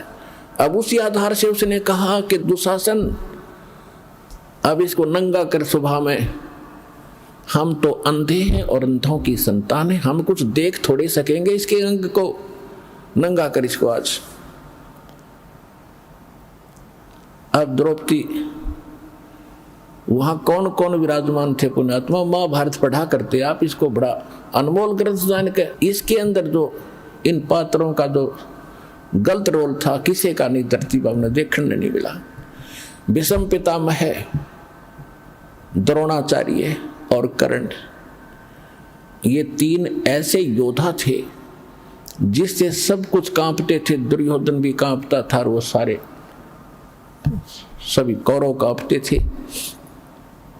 लेकिन उस सभा में वो सारे बैठे और विदुर भी विराजमान था, विदुर जो कौरव पांडवों का चाचा था। अब वहां पर जब उसको नंगा करने लगे, द्रौपदी ने सबसे पुकार की। पहले तो ये सोचा कि ऐसी गलती कैसे कर देंगे, सारी सभा में मुझे नंगा कैसे कर देंगे। भीष्म पितामह जैसे बैठे हैं दादाजी, और साथ में ये बैठे द्रोणाचार्य गुरुजी, और कर्ण जैसे महापुरुष अक्षत्रिय विराजमान है, ये कैसे गलती करेंगे। तो जब सबकी तरफ देखा, दुशासन ने उसका पल्ला पकड़ दिया नंगा करने के लिए। किसी ने भी यूं नहीं कहा तुम क्या कर रहे हो मूर्ख हो, ये क्या कर रहे हो, कैसा जुल्म कर रहे हो। अपने पति 5 पांडवों की तरफ देखा, क्योंकि वो हार चुके थे, वो बंध चुके थे, नीची गर्दन कर ली। अब द्रौपदी ने देखा कि तो सब फेल हो गए, तो जिसको तू आसरा मान बैठी थी, जिनको सहारा मान रही थी, ये तेरी मदद हेल्प करेंगे, तो ये तो फ्यूज हो गए सारे। तो यहां परमात्मा ने कहा कि उस समर्थ की रीढ़ छुपाई कुल कुटुंब तेराता। अब इन संसारिक लोगों से तू अपनी कल्याण चाहता है, इनसे मदद मांग रहा है, ये मदद नहीं कर सकेंगे। समय आने पर भगवान ही मदद करेगा। और वो कैसे करेगा, यदि तूने उसके अनुकूल कोई ऐसा कर्म किया होगा तो करेगा। अब उस समय उस सभा में एक व्यक्ति था जिसको हम पंचायती कह सकते हैं और एक धर्मपुत्र कह सकते हैं, विदुर। विदुर ने खड़ा होकर कहा, करे भले आदमियों, तुम क्या करने जा रहे हो, कुछ दुर्योधन अकल से काम ले। बाहर के लोग तुम्हें क्या कहेंगे, अपनी इज्जत अपने हाथों उतार रहे हो। तुम एक ही दादा की संतान हो, तुम अलग अलग नहीं हो। विदुर कहे ये बंधु तुम्हारा, ये पांडव भी तो आपके ही चचेरे भाई हैं। विदुर कहे ये बंधु थारा, एक कुल एक परिवारा, और तुम ये ऐसा जुल्म ना करो, अपनी इज्जत आप ही उतार रहे हो। और कहते जब विदुर ने उनको मना किया, रोकना चाहा तो थप्पड़ मारा, उसके मुंह पर थप्पड़ मारा कि तू तो पांडवों का चमचा है, सदा इन्हीं की ओर बोलता आया। जबकि नाते में वो चाचा था, सगा चाचा। कहते हैं विदुर के मुख पर लगा थपेड़ा, तू तो हिन पांडवों का चेहरा, इनका चमचा है नौकर। तू तो है बांदी का जाया, तू बांदी से पैदा हुआ है ना, इसलिए तेरे अंदर अक्षत्री वाले गुण नहीं है, तू इतनी ही बोधी बात कहता रहा। तू तो है बांदी का जाया। जब ये शब्द उसने कहा दुशासन ने, कहते हैं भीष्म, कर्ण और द्रोण मुस्काया। अकल देखो उन महापुरुषों की, पंचायत में बैठे हैं और एक लड़का अपने चाचा का थप्पड़ मार रहा है और उसको अपशब्द कह रहा है, और वहां वह बैठे मौजूद व्यक्ति हंस रहे हैं, मुस्कुराए वो। जबकि उन्होंने खड़ा होकर कहना चाहिए था, निकम्मे खबरदार देते ने अपने चाचा का हाथ लगा दिया, सारी नैतिकता नाश कर दी तूने। और वो इसके विपरीत उन्होंने ना कुछ टोका टाकी की, ना ये कहा तू ऐसा ना करो, बल्कि ये शब्द सुन के कि तू तो है बांदी का जाया। भीष्म, कर्ण और द्रोणाचार्य गुरु कहते मुस्काए, हंसे। और वहां एक था भक्त, एक था पंचायती। उस सभा में पंचायती के एक लक्षण और गुण होते हैं, सच्ची बात कहे, मुंह पे कहे, और उसकी नहीं चले तो उठ कर चला जाना चाहिए, वह बैठा नहीं रहना चाहिए उस सभा। तो विदुर वहां से उठ कर आ गया, वह रहा नहीं। या तो भीष्म, द्रोणाचार्य और कर्ण ने उनका विरोध करना चाहिए था, नहीं मानते तो सभा त्याग देनी चाहिए थी। वहां बैठे किस लिए थे? वो बुद्धिहीन, उस द्रौपदी को नंगा देखने के लिए बैठे थे वो दुष्ट व्यक्ति। और किस लिए बैठे थे? अब कहते हैं बंधे से बंधा मिले और छुट्टे कौन उपाय, कर बंदगी निर्बंध की वो पल में दे छुड़ाए। अब दुर्योधन के मलिन अन्न को खाकर भीष्म पितामह, द्रोणाचार्य और कर्ण वो दूषित मन के हो गए थे, वो बंद गए उसके लोक लाज में, किसका टुकड़ा खाते हम कैसे बोलेंगे। और विदुर ने खड़ा होकर कह दिया, और उधर से पांडव बंद गए कि हम हार चुके हैं, द्रौपदी को हम बोल नहीं सकते, वो भी बंधन में बंध गए मर्यादा में। पुण्यात्मा, जब ये जीव इन संसारिक लोगों से अपना आस्था हटा लेगा, एक उदाहरण समझ लेना यहाँ पर, जब तक आप किसी राजनेता या अन्य किसी अपने धनी रिश्तेदार से आशा रखते हो अपने किसी वस्तु की, भगवान साथ कम देगा। जब आप उनसे हटकर केवल एक परमात्मा में आस्था रखकर सच्चे दिल से पुकारोगे तो पता नहीं क्या कर दे एक पल में।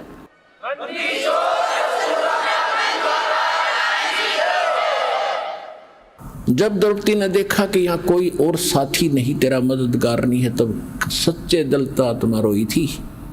ये भगवान आत्मा का साथी है, मन का साथी नहीं। मन तो पता नहीं क्या क्या बकवास चाहे, ये हो जा, वो हो जा, फलाना हो जा। जब आत्मा चाहेगी ना तो मालिक देगा आपको।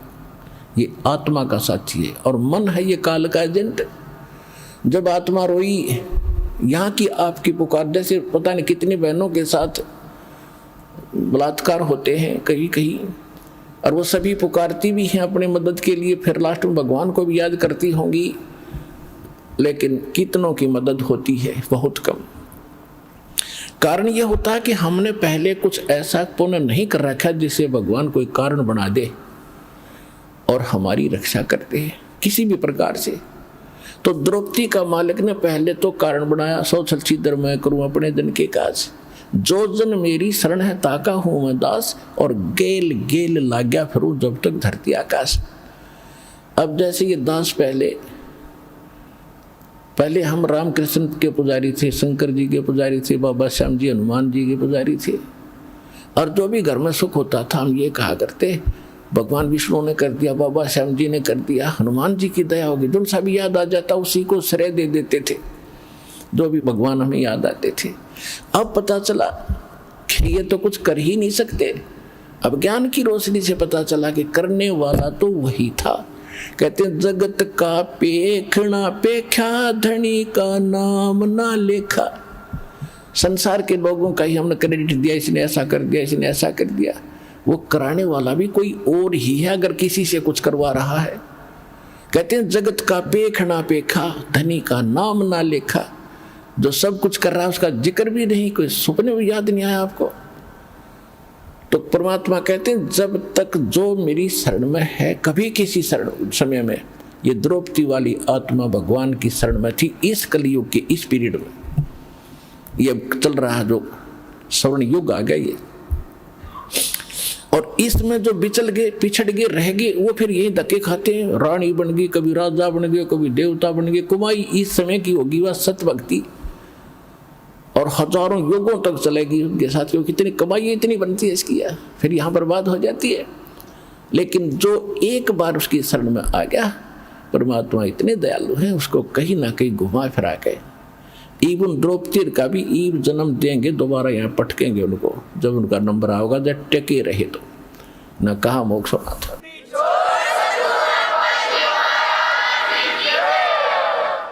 तो कहने का बात यह है कि जब आत्मा ने रोई हृदय से मालिक को, तो इसकी पुकार जाती है धर्मराज के दरबार में। और यहाँ एक विधान बना रखा है, कोई ना कोई गुरु पहले अवश्य धारण करते थे, गुरु के बिन भक्ति नहीं करते थे। पांडवों का गुरु थे श्री कृष्ण, तो श्री कृष्ण को गुरु भी धारण कर रखा था। अब इसकी पुकार गई वहां धर्मराज के दरबार में, उसकी खुल गई वहां सीढ़ी। उसने देखा धर्मराज ने कि देखो इस आत्मा पे आपत्ति आई है, मैं कोई रक्षा करा सकता हूं। उसने देखा कि इसने एक ऐसा दान कर रखा एक साधु संत को कपड़े का, इसका तो पता नहीं कितना क्रेडिट दिया जा सकता है। तो वहां से रिफ्लेक्ट होकर के श्री कृष्ण में आई वो नो की नो पावर मालिक की। और कृष्ण जी तो अपनी पत्नी रुक्मिणी के साथ शतरंज खेल रहा था, शतरंज का गेम खेल रहे थे महल में। जो ही उसने शतरंज डाली, उसमें बोलते हैं कच्चे 12 पक्के 18 पौ 12 जैसे भी उसके होते, तो 5 सेट डाले थे और बोलना था पौ 12 कच्चे 12 जैसे वो बोलते हैं खेलने में। उसी समय हाथ आकड़ गया उसका नो, और नो बोला अनंत अनंत अनंत। अब कृष्ण नहीं कर रहा था, वह परमात्मा की पावर उससे करा रही थी। अब रुक्मिणी ने उसका हाथ पकड़ दिया कि अनंत अनंत क्यों बोल रहे हो, आगे बोल, इस कच्चे 12 पक्के 12 कुछ तो बोलना था, ये ऐसे क्यों बोल रहे हो आप। तब उसने कहा कि रुक्मिणी कर पकड़ा मुस्काई, गरीबदास साहिब जी की अमरवाणी से दास सुना रहा है। रुक्मिणी कर पकड़ा मुस्काई, उसका हाथ पकड़ कर हंसने लगी। अनंत कहा मोह को समझाई, ये अनंत क्यों कहा इसका मुझे बता। अब कहते हैं दुस्शासन ने द्रौपदी पकड़ी और हमरी भगत सकल में सिखरी, जय हमरी भगत पिछोड़ी हुई तो हमरा नाम न लेवे कोई। वहां कृष्ण नहीं बोल रहा था, कृष्ण को बुलाया जा रहा था भगवान के द्वारा, और परमात्मा की पावर ही उसके पास वहां से जैसे जड़ से खुराक आती है पौधे में, पौधे से जाती टहनी में, टहनी के फल लगते, तो वो फल देने वाली टहनी है, उसका देने वाला जड़ है, टहनी के बस का नहीं था, ये समझ लेना। क्योंकि जब इस फार्मूले को आप समझोगे अध्यात्म ज्ञान को, जब आपके समझ में आएगी और आपकी दृष्टि वहीं टिकेगी जाके कि करे करावे साइया मन में लहर उठा, दादू सदर जीव के आप बगल हो जाए। कृष्ण कहते सरदरी थी और करने वाला खुद था वह। रुक्मिणी कर पकड़ा मुस्काई, अंत कहा मोह को समझाई, दुस्शासन ने द्रौपदी पकड़ी और हमरी भगत यानी भगवान की भगत सकल में सिकरी, और जय हमरी भगत पे छोड़ी हुई, जय हमारा भगत हार में आ गया तो भगवान का नाम ना लेवे कोई। अब श्री कृष्ण तो फिर इतना कह के लग गया पासे खेलने, वो मालिक आए फिर कृष्ण रूप धारण करके, श्री कृष्ण रूप बना के परमात्मा सूक्ष्म रूप में द्रौपदी के सिर पे आकर बैठ गए। कहते हैं तनदेही से पासा डारी, कृष्ण तो अपना वहां खेल रहा है और पहुंचे सूक्ष्म रूप मुरारी कबीर परमात्मा। खेचत खेचत खेच कसीसा, सिर पर बैठे हैं जगदीशा, द्रौप सुता के चीर बढ़ाए, शंख शंखों पार न आए, द्रौप सुता ने दीनी लीर और जाके अंत बढ़ाए चीर।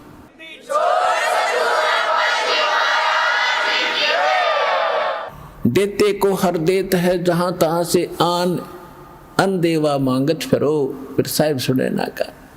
फिर काफी समय के बाद जब श्री कृष्ण जी उनके घर आए, तब द्रौपदी ने पूछा कि हे भगवान, आपने मेरी ऐसे कौन सा मेरा शुभ कर्म आगे अड़ गया जिससे आपने मेरी इज्जत रखी। अब वो कृष्ण ने नहीं पता क्या हुआ, उसको बताया गया फिर कि आप ऐसे आए थे, मैंने आपको याद किया था, मेरी चीर हरण हो रहा था, आपने दया कर दी। तब श्री कृष्ण में भी को पिछले 3 लोग की ये कुछ शक्ति है, इनमें भी कुछ दिव्य दृष्टि होती है। इसने जब ध्यान मग्न होकर देखा कि कौन सा पुण्य इसको मिला, तब उसने बताया कि द्रौपदी, तूने एक बार जब तू कंवारी थी राजा द्रौपद के घर नहाने गई थी, और तूने एक साधु संत को एक बिलहात का एक छोटा सा टुकड़ा साड़ी का पाड़ कर दिया था। उस महात्मा को दिए हुए फल, उस टुकड़े का फल आपको इतना मिल गया। ओए होए, जब उसको याद आया, रिमाइंड हुआ को, अच्छा हो इतने महापुरुष थे वो सूरदास।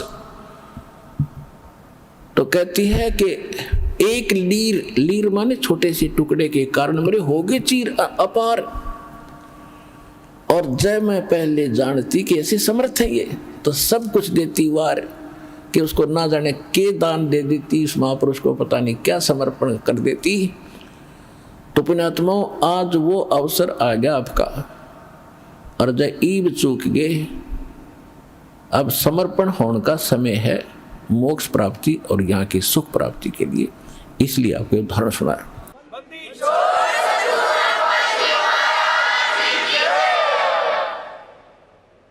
अब जो प्रसंग चल रहा था कि परमात्मा कहते, कर्म भ्रम ब्रह्मंड के मैं पल में करहु नेस, और जिन हमारी दुहाई दी सो करो हमारा बेस। शिव मंडल ब्रह्मापुरी चाहे विष्णु लोक में हो, हमरे गुण भूले नहीं तो आण छुटाऊं तो।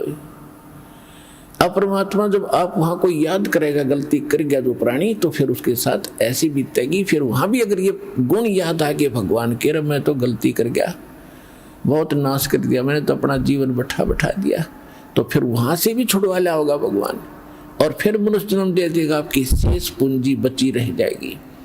इतना दयालु है।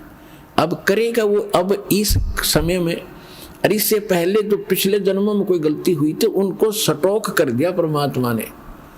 जैसे पहले भी सार नाम मिला बहुत, जब पहले कलयुग में कभी यही आता समय, तो उसमें जो रह गए पार नहीं हुए, और यूं समय बीत गया, और फिर उनका कोई याद आया तो उनको सटोक कर दिया भगवान ने। वहां यह एक मिनी सतलोक है भगवान का अलग से, और उनको रखा हुआ सुरक्षित, उनकी पूंजी नाश नहीं होने दी। अब आपके घरों में आपके जो संतान पोता पोती जोता ज्योति जो आएंगी, जो नाम ले रहे हैं, उनके घरों में वो पुण्यकर्मी प्राणी आएंगे जिनकी शेष भक्ति रह गई थी गलती से। अब उनके इतने अच्छे कर्म होंगे, जन्म से उनको सतभक्ति मिलेगी, वो तो एक का जन्म में पार हो जाएंगे। 101 पीढ़ी पार होगी, 101 पीढ़ी आपकी देख।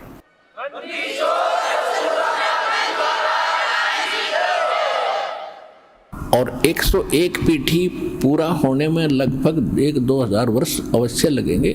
तो 1-2 हजार वर्ष तक ये भक्ति चलेगी, ये मोक्ष होगा।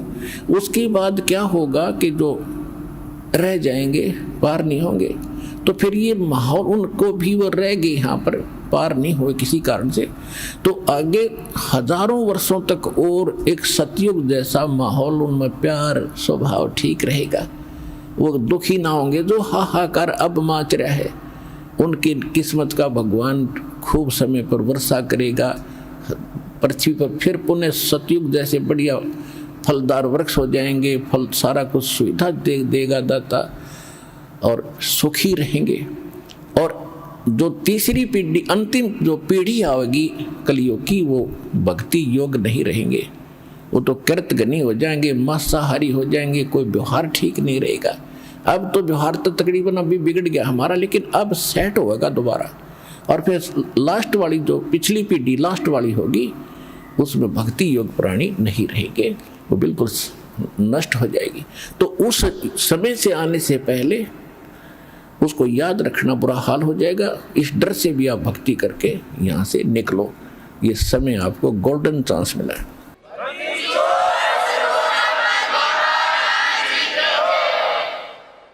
अब क्या बताते हैं परमात्मा?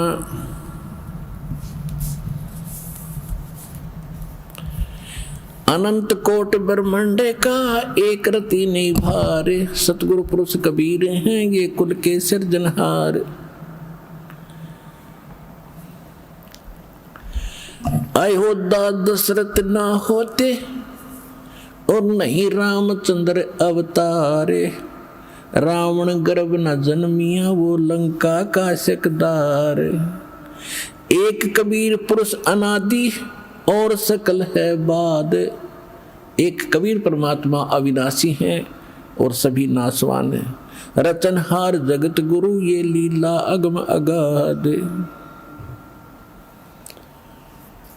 अगम संदेशा कहता हूँ, अगम संदेशा आदि है ये होते सूर्य न चंद। गरीबदास जी बता रहे हैं कि पहले सूर्य चंद भी नहीं थे, वो पहले की कथा सुनाता हूँ। शिव वृंच पतियां भय ये बारू जेते अंधे। गरीब सिंधु शब्द में सैले कर फिर आए ब्रह्मा पास। गरीबदास जी कहते हैं कबीर साहब ने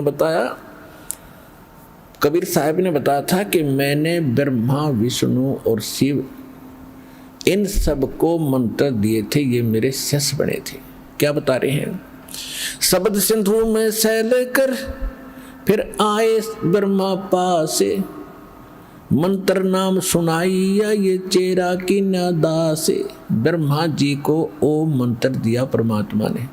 ब्रह्मा जी ओम मंत्र का जाप करता है और फिर ब्रह्मा जी से कहा था कि एक और मंत्र दूंगा सतनाम, जब आपकी दृढ़ता देखूंगा।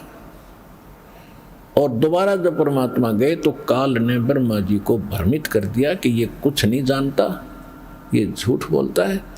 तो बुद्धि बदल गई। आगे रुचि ब्रह्मा जी ने नहीं दिखाई तो परमात्मा ने वो अगला मंत्र नहीं दिया। फिर क्या बताते हैं? एक शब्द से सब है ये ब्रह्मा विष्णु महेश, कच्छ मचकूरम गति ये सेंस पुनि दुन शेष। कहते अक्षीर समुंदर हम गए, शेष सुनाया नाम, रम राम अगाध धुन शेष सेंस बल जाऊं। हम दाता दानी शुरू और ब्रह्मा दीना नाम, शब्द स्वरूपी उतरे सत शब्द निर्वाण। हम बैरागी ब्रह्म पद सन्यासी महादेव। क्या कहते हैं परमात्मा कि हम बैरागी ब्रह्म पद और सन्यासी महादेव, और सो हम नाम दिया शिव जी को, वो करे हमारी सेव। श्वेत भूमि का हम गए द विष्णु विश्वम्बर नाथ। हम इस विष्णु जी के लोक में गए, इनका श्वेत लोक है। अब इस नकली लोक बना रखे, सतलोक से मिलती जुलती कुछ श्वेत लोक है विष्णु जी का भी, लेकिन वो सपेती उसके बहुत कम है जो सतलोक का लिए। तो वहां कहते हैं श्वेत भूमि का हम गए जहाँ विष्णु विश्वम्बर नाथ, हरियम हीरा नाम दे अष्टकमल दल स्वाते। अब पुण्यात्मा धीरे धीरे आपको ज्ञान होगा परमपिता के सच्चे भक्ति का। और इस अब परमात्मा कहते हैं तीनों को हमने प्रथम बार एक एक मंत्र दिया ताकि इनकी दृढ़ता देखूं, ये कुछ विश्वास मेरे पर करेंगे तो कंप्लीट कोर्स दूंगा। तो कहते हैं हम श्वेत भूमि का हम गए जहाँ विष्णु विश्वम्बर नाथ और हरियम हीरा नाम दे और अष्ट कमल दल स्वात, जहाँ विष्णु जी रहते हैं नाभि कमल में, इसके अष्ट कमल हैं और इनको हरियम नाम दिया। अब ये भी हरियम नाम जाप करते हैं और हम इनको इसी नाम से पुकारते हैं, हम भी वही जाप करते हैं। तो इनको कसक होती है कि ये उसी परम संत से ही संबंधित हैं और उससे आकर्षित होकर के, विवश होकर के अब देखो पुण्यात्मा, परमात्मा कितने दयालु हैं। अब जैसे आप ब्लूटूथ से एक मोबाइल में दूसरे मोबाइल में कोई चीज डालते हो तो दोनों ओपन करने पड़ते हैं। इसी प्रकार परमात्मा ने वो पहले ओपन कर रखे हैं। अरे तुम अपना ओपन कर लो, अपने आप को शक्ति आप में आनी शुरू हो जाएगी। उनके तो पहले ओपन कराई। तो कहने का बात यह है कि जो जो नाम इन सभी देवों को मालिक ने दे रखे हैं ये उन्हीं का जाप करते हैं। ये इनकी पूजा नहीं समझना, मंत्र इनसे लाभ लेने के हैं ये। और वही मंत्र आज आप जाप कर रहे हो तो ये विवश है, इनके बस की बात नहीं। क्योंकि वो पहले ब्लूटूथ ओपन कर दिए भगवान ने, उनके पहला करे, अब आपके कर दिए। लूट लो लूट इस राम नाम की। अब कहने का भाव ये है पुण्यात्माओं, आप जी को ये अनमोल जन्म मिला, अनमोल नाम मिला और ये अनमोल बरवाला स्थान मिला और वो बेकीमत भगवान मिला। इसको संभाल के रखना। समझा है तो सिर दर पाऊं, बोर नहीं रे सताओ। बोलो सतगुरुदेव।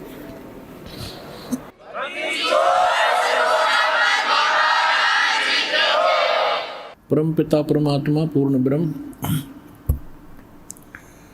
सर्व सृष्टि रचनहार कबीर परमेश्वर जी की असीम रजा से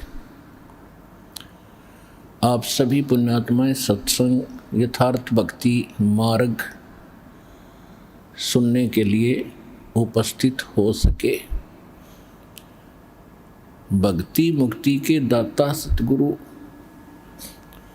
भटकत प्राणी फिरंदा, उस साहिब के हुक्म बिना नहीं तरवर पात हिलंदा।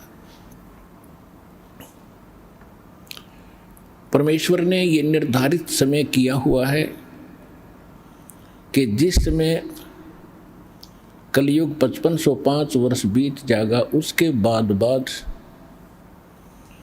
कुछ ही समय में पूरा विश्व मेरे भक्ति करेगा कबीर भगवान की। और इस काल के जाल से परिचित होकर के यहाँ की किसी भी वस्तु की डिमांड हृदय में नहीं रहेगी और सत भक्ति करके सभी सत उपदेशी प्राणी सतलोक चले जाएंगे, परमात्मा प्राप्ति करेंगे। उधर से काल ने कहा था कि मैं उस समय से पहले जब आप का दास आवेगा 5505 वर्ष कलयुग बीतेगा, उससे पहले द्वादश पंथ करूँ मैं साजा, नाम तुम्हारा ले करूँ आवाजा। द्वादश पंथ नाम जो ले ही सो हमरे मुख आन समोही। और अनेक पंथ चलाऊं या विद जीवों को भरमाऊं। फिर परमेश्वर ने कहा था कि फिर काल ने कहा था कि पहले अंश हमारे जाई, पीछे अंश तुम्हारे आई। ऐसा वचन हर मोय दीजिए, तब संसार गमन तुम कीजिए। तब परमात्मा ने कहा था ठीक है, तेरी बात मैंने मान ली।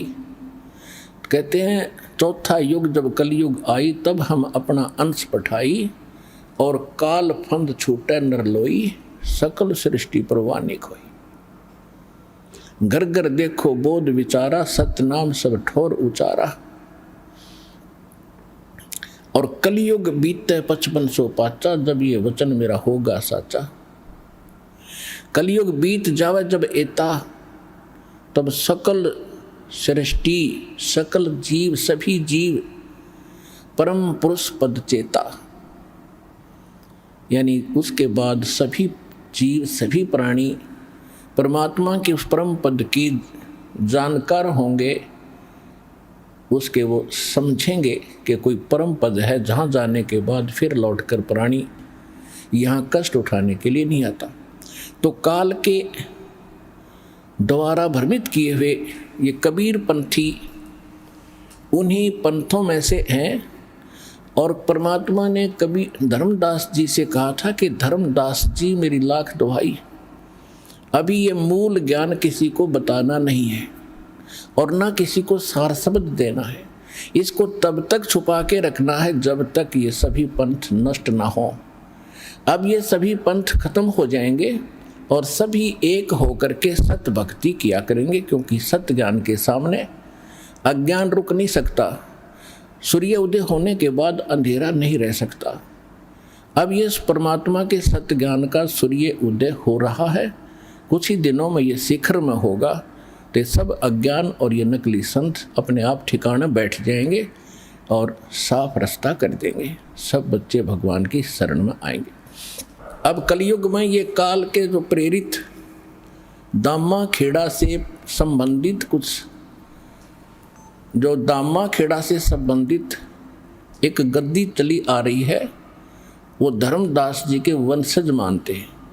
उनका सारा इतिहास दास ने क्लियर कर दिया कि परमेश्वर ने कहा था कि जब धर्मदास को कहा था कि तेरी 6ठी पीढ़ी तक मैं जो मंत्र दे रहा हूँ तेरे पुत्र को दूंगा, ये 6ठी पीढ़ी तक तो प्रथम मंत्र 5 नाम ठीक चलेंगे जो आपको दास देता है। उसके बाद कहा था कि उसके बाद तेरे पंथ के जो 6ठी पीढ़ी का होगा, 6ठी पीढ़ी 5वीं तक ठीक चलेंगे। 6ठी पीढ़ी को एक टकसारी पंथ, जो काल के पंथों में से 12 में से एक है टकसारी पंथ, उसका प्रवर्तक उस 6ठी पीढ़ी तेरे वंशज को, 6ठे पोते को डिस्टर्ब कर देगा और कहेगा कि तुम काल के नाम जाप करते हो 500 इन देवताओं के और बात करते हो सतलोक और सचखंड की। इससे वो भ्रमित हो गया और यही हुआ। उसके बाद उस दामा खेड़ा से संबंधित गद्दी पर यथार्थ भक्ति नहीं रही। अब इनको चिंता बन गई है। दास ने एक यथार्थ कबीर पंथ परिचय बनाकर आपको सौंपा है और आप जिन इसको पढ़ा और अन्य को समझाया और पढ़ाया है, इससे चिंतित होकर के अब दामा खेड़ा वालों ने सच्चाई को छुपाने के लिए एक पुस्तक बनाई है, यथार्थ कबीर पंथ रहस्य।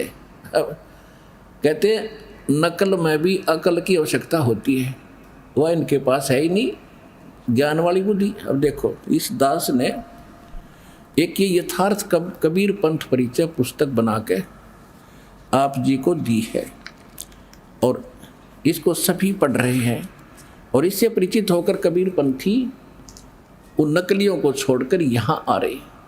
अब इन्होंने एक ये बनाया है अभी तुरंत, बहुत 2014 में इसका प्रकाशन किया इन्होंने। ये देखो, ये है यथार्थ कबीर पंथ रहस्य। प्रकाशक हैं सदगुरु कबीर धर्मदास साहेब, वंशावली, प्रतिनिधि सभा, कबीर धर्मनगर, दामा खेड़ा, जिला रायपुर, छत्तीसगढ़। और ये छपी है यहाँ से। प्रकाशक है ये वही है प्रकाशक, अप्रैल 2014 में। और ये कंप्यूटर कंपोजिंग, प्रकाश कुंज, यह कटोरा तालाब, रायपुर, छत्तीसगढ़ से। अब आपको दिखाऊंगा इनकी कलाबाजी। इन्होंने परमात्मा के ज्ञान को, हमारे ज्ञान को सुनकर ये डिस्टर्ब हो गए, क्योंकि इन्हीं की पोल खोल दिक्कती। इन्होंने क्या देखो कैसे विचलित हैं ये लोग। देखिएगा इसके प्रश्न नंबर, ये देखिएगा, ये प्रश्न नंबर 1 है इसका। कबीर पंथ के पवित्र ग्रंथ कबीर सागर से वर्णित अद्भुत रहस्य। धनी धर्मदास साहेब उर्फ जूड़ा वर्ण साहू का जन्म विक्रमी संवत 1452 कार्तिक पूर्णिमा दिन गुरुवार को बांधवगढ़ में हुआ। ठीक, अच्छा ये तो यहाँ पर। अब आगे देखो प्रश्न नंबर 13 में दिखाता हूँ। ये देखो प्रश्न नंबर 13, इस पर क्या कहा है। कबीर पंथ के प्रवर्तक धर्मदास साहिब का जन्म कबीर साहिब के 2.5 वर्ष पूर्व अर्थात विक्रमी संवत 1442 ईस्वी सन 1995। अकल है इनकी। अरे देवताओं, 1442 और 1995 में। अब और दिखाता हूँ आपको, देखो 7 पृष्ठ पे ये क्या कहते हैं। 7 पृष्ठ पे कहते हैं कि सतगुरु वे सृष्टि, ये क्या लिखा है कि सृष्टि रचना से पूर्व उस व्यापक सत्य सुनता में सतगुरु कबीर साहब स्वयं ही सतपुरुष में ही विद्यमान थे, यानी सतपुरुष में थे। ये क्या मानते हैं, कबीर साहब अलग है, सतपुरुष अलग है, और हमारी नकल करके इन्होंने नीचे थोड़ी सी बात घुमाई है, देखिएगा। इसी 7 पृष्ठ पे हम पढ़ रहे हैं, यहाँ क्या कहा इन्होंने, जगत सृष्टि की रचना से पूर्व निरंजन ब्रह्मा विष्णु शंकर भी इसी में समाहित थे। यो क्या कह रहा है कि ये क्या लिख रहे हैं, सतपुरुष में कबीर साहब भी उसी में लीन थे, और निरंजन भी ब्रह्मा विष्णु महेश भी उसी में लीन थे। यानी इन नकलियों ने कबीर साहब को निरंजन और ब्रह्मा विष्णु महेश की कैटेगरी में लाकर खड़ा कर दिया। इनके पास खाक ज्ञान है। और देखो आगे देखो, विद्यमान थे, निरंजन भी उसी में थे, समाहित थे, और सृष्टि का संपूर्ण दृश्य अदृश्य जगत सतपुरुष में समाया हुआ था। अतः सतगुरु कबीर साहब इस समस्त दृश्य अदृश्य सृष्टि के साक्षी गवाह भी हैं। वे सृष्टि के आदि में भी विद्यमान रहे और प्रलय काल तक रहेंगे, यानी फिर मर जाएंगे। अर्थात सतपुरुष और सतगुरु कबीर साहब एक ही हैं। इनकी कलाबाजी देखो, पहले तो कह रहे हैं कि सतपुरुष में कबीर साहब समाये हुए थे, और ब्रह्मा विष्णु महेश और निरंजन भी उसी में थे, और फिर उससे उत्पन्न हुए। अरे ये कह रहे कबीर साहब और सतपुरुष साहब एक ही हैं। ये तो हमारी पर केवल एक पंक्ति लिखी है गलती से। इनका मानना ये है कि कबीर साहब अलग है और सत्य पुरुष भिन्न है। तो यहीं से पता चल जाएगा, पक्के काल के दूत हैं, इनको कख पता नहीं। और 600 वर्ष हो गए, दावा करते हैं कि बांधवगढ़ दामा खेड़ा से जो नाम लेगा वो पार होगा। पार नहीं, उसका तो बेड़ा गर्क हो जाएगा। कख नहीं इनके पास, कोई सार नाम नहीं, सार शब्द नहीं इनके पास, सार सत्य नाम नहीं। 500 नाम अटपट कर रहे हैं, वो भी सही नहीं। अब देखो 7 पर हम पढ़ रहे हैं, देखो ये 7 पर हम पढ़ रहे हैं, यहाँ तक हम आगे हैं, ये सारा हमने पढ़ लिया। वे सृष्टि के आदि में विद्यमान रहे और प्रलय तक रहेंगे, यानी प्रलय फिर कबीर साहब मर जाएंगे, इनका कहना। अर्थात सतपुरुष और सदगुरु कबीर साहब एक ही हैं। इसी अव्यक्त सतपुरुष से ही व्यक्त संसार का निर्माण हुआ है। और देखो अब 8 पृष्ठ पे क्या कहा इन्होंने, ये कुछ वाणी है कबीर सागर की ली है। आदि अंत कोई ना बासा, आप ही आप कीन प्रकाशा, साहिब हतो न और नहीं कोई, शिष्य गुरु हते नहीं कोई, तब नहीं तब ब्रह्मा वेद निशानी, ना तब शिव की उत्पानी। ये कबीर साहब की वाणी है, इसका अनुवाद यहाँ कर रहे हैं। अतः सतगुरु कबीर साहब सतलोक कादिपति सतपुरुष के प्रतिनिधि हैं। सतपुरुष का यही पवित्र प्रतिनिधि समस्त संसार में पूर्ण गुरु सदगुरु भी है। आइए अब हम उन श्रद्धालुओं के अनुभव जानते हैं जो जगत गुरु तत्वदर्शी संत रामपाल जी महाराज जी से दीक्षा प्राप्त कर चुके हैं तथा उनके द्वारा बताए गए भक्ति मार्ग पर चल रहे हैं। नमस्कार सर। नमस्ते सर। सर क्या नाम है आपका? सर मेरा नाम नंदकिशोर माहौर है। नंदकिशोर जी आप कहाँ से हैं? मैं आर.के. पुरम शासनीगेट आगरा रोड अलीगढ़ उत्तर प्रदेश से। नंदकिशोर जी आपने संत रामपाल जी महाराज से नाम दीक्षा कब ली? संत रामपाल जी महाराज जी से मैंने दीक्षा 22 सितंबर 2013 को ली थी। संत रामपाल जी महाराज से नाम दीक्षा लेने से पहले क्या आप कोई भक्ति साधना भी करते थे? जी, हम जो है बाबा जय गुरुदेव जी से 89 में दीक्षा लिए हुए थे और तभी से हम उन्हीं के भक्ति किया करते थे, लेकिन कुछ भक्ति से हमें कोई लाभ नहीं हुआ जी। करीब 30 बरस उनकी भक्ति की हमने की थी, लेकिन 30 बरस में हमारे ना तो कोई विकार दूर हो पाई हमसे। हम जैसे गुटखा बीड़ी पान तम्बाकू नशीली चीज़ों का सेवन किया करते थे और कोई भी विकार हमसे नहीं छूट पाया वहाँ पर। और ये ब्रह्मा विष्णु महेश दुर्गा इनकी भी भक्ति हम साथ साथ में किया करते थे, लेकिन किसी भी भक्ति से हमारा कोई लाभ नहीं हुआ। सर क्या कारण बना कि आप संत रामपाल जी महाराज की शरण में आए? सर एक दिन हमको ऐसी जिज्ञासा हुई कि इस जो भक्ति हम कर रहे हैं बाबा जय गुरुदेव की, इससे हमें कोई लाभ नहीं हो पा रहा, तो कोई हमें ऐसे संत मिलें जिससे कि हमारे सारे विकार दूर हों और जो हम चाहते थे जीवन मरण से मुक्ति हमें कैसे मिले, तो ऐसे कोई संत मिले। तो हमें एक दिन रेलगाड़ी में यात्रा कर रहे थे, तो वहाँ पर जो है एक भगत उनसे दीक्षा लिए हुए थे, वो उनसे हमारी वार्तालाप हुई और हमने उनसे कहा कि भाई आप तो बहुत अच्छी मतलब संत से दीक्षा लिए हुए हैं, क्या हमें भी वहाँ जा सकते हैं हम? बोले कि क्यों नहीं। उन्होंने हमें एक पुस्तक दी, ज्ञान गंगा पुस्तक को जब हमने पढ़ा तो देखा वाकई उसमें एक अनमोल ऐसा ज्ञान था जो हमें आज तक नहीं मिल पाया था। तो हमने उनसे वहाँ से उनका पता लिया, फ़ोन नंबर्स भी लिए जो कि गीता मतलब ज्ञान गंगा पुस्तक में पहले से थे। उन पर हमने फ़ोन किया, फ़ोन करके उनसे हमने पता ठीक तरह से समझ लिया। समझने के बाद मैं और एक हमारे मित्र बरवाला आश्रम गए। वहाँ जा कर के हमने संत रामपाल जी महाराज जी से दीक्षा ली। संत रामपाल जी महाराज से नाम दीक्षा लेने के बाद क्या आपको भी लाभ प्राप्त हुए? जी सर, मेरे को बहुत लाभ हुए। मैं पहले अस्थमा का रोगी हुआ करता था। रास्ता चलते में मेरे को सांस फूलती थी मेरी, और मेरी डांट दांतों में परेशानी रहा करती थी। जो वहाँ दीक्षा लेने के बाद और भक्ति करने के बाद मुझे काफ़ी उनसे लाभ मिला, संत रामपाल जी महाराज जी के यहाँ से। मुझे एक बहुत बड़ी प्रॉब्लम हुई थी, मेरे साइट का प्रॉब्लम बन गई थी, जो मुझसे चलने में बहुत दिक्कत हुआ करती थी। मैं अपने कमरे से बाथरूम तक भी नहीं जा पाता था, इतनी मुझे दिक्कत हुआ करती थी। एक्सरे भी कराया था सर मैंने, और एक्सरे में बताया कि आपकी जो है हड्डी से मांस हट गया है और इसमें आपको ठीक होने में काफ़ी समय लगेगा। तो सर मैंने उनसे दवा ली, लेकिन मुझे कोई किसी तरह का आराम नहीं मिला। फिर कहते हैं ना कि करे करावे साइयाँ, मन में लहर उठावे, दादू सिरदर जीव के आप बगल हो जावे। संत रामपाल जी की कृपा से मैं आज बिल्कुल ठीक हो गया। मेरा वज़न करीब 14 किलो मेरा वज़न कम हो गया, और मैं आज चल भी नहीं पाता था। आज मैं अच्छी तरह से 5-7 किलोमीटर दौड़ लगाता हूँ सुबह सुबह, और मुझे काफ़ी आराम मिला है। सर क्या आप नशा भी करते थे? जी हाँ, मैं बीड़ी, सिगरेट, पान, तम्बाकू, गुटखा, सारी नशीली चीज़ों का सेवन किया करता था। और मैंने बहुत संत रामपाल जी महाराज जी से दीक्षा लेने से पहले मैंने बहुत प्रयास कर लिए उनको छोड़ने के लिए, लेकिन मैं छोड़ नहीं पाया। जिस दिन से संत रामपाल जी महाराज जी से दीक्षा ली, मेरे सारे बेकार दूर हो गए। सर आपने बताया कि आप काफ़ी टाइम से जय गुरुदेव पंथ से जुड़े हुए थे और नशा भी करते थे।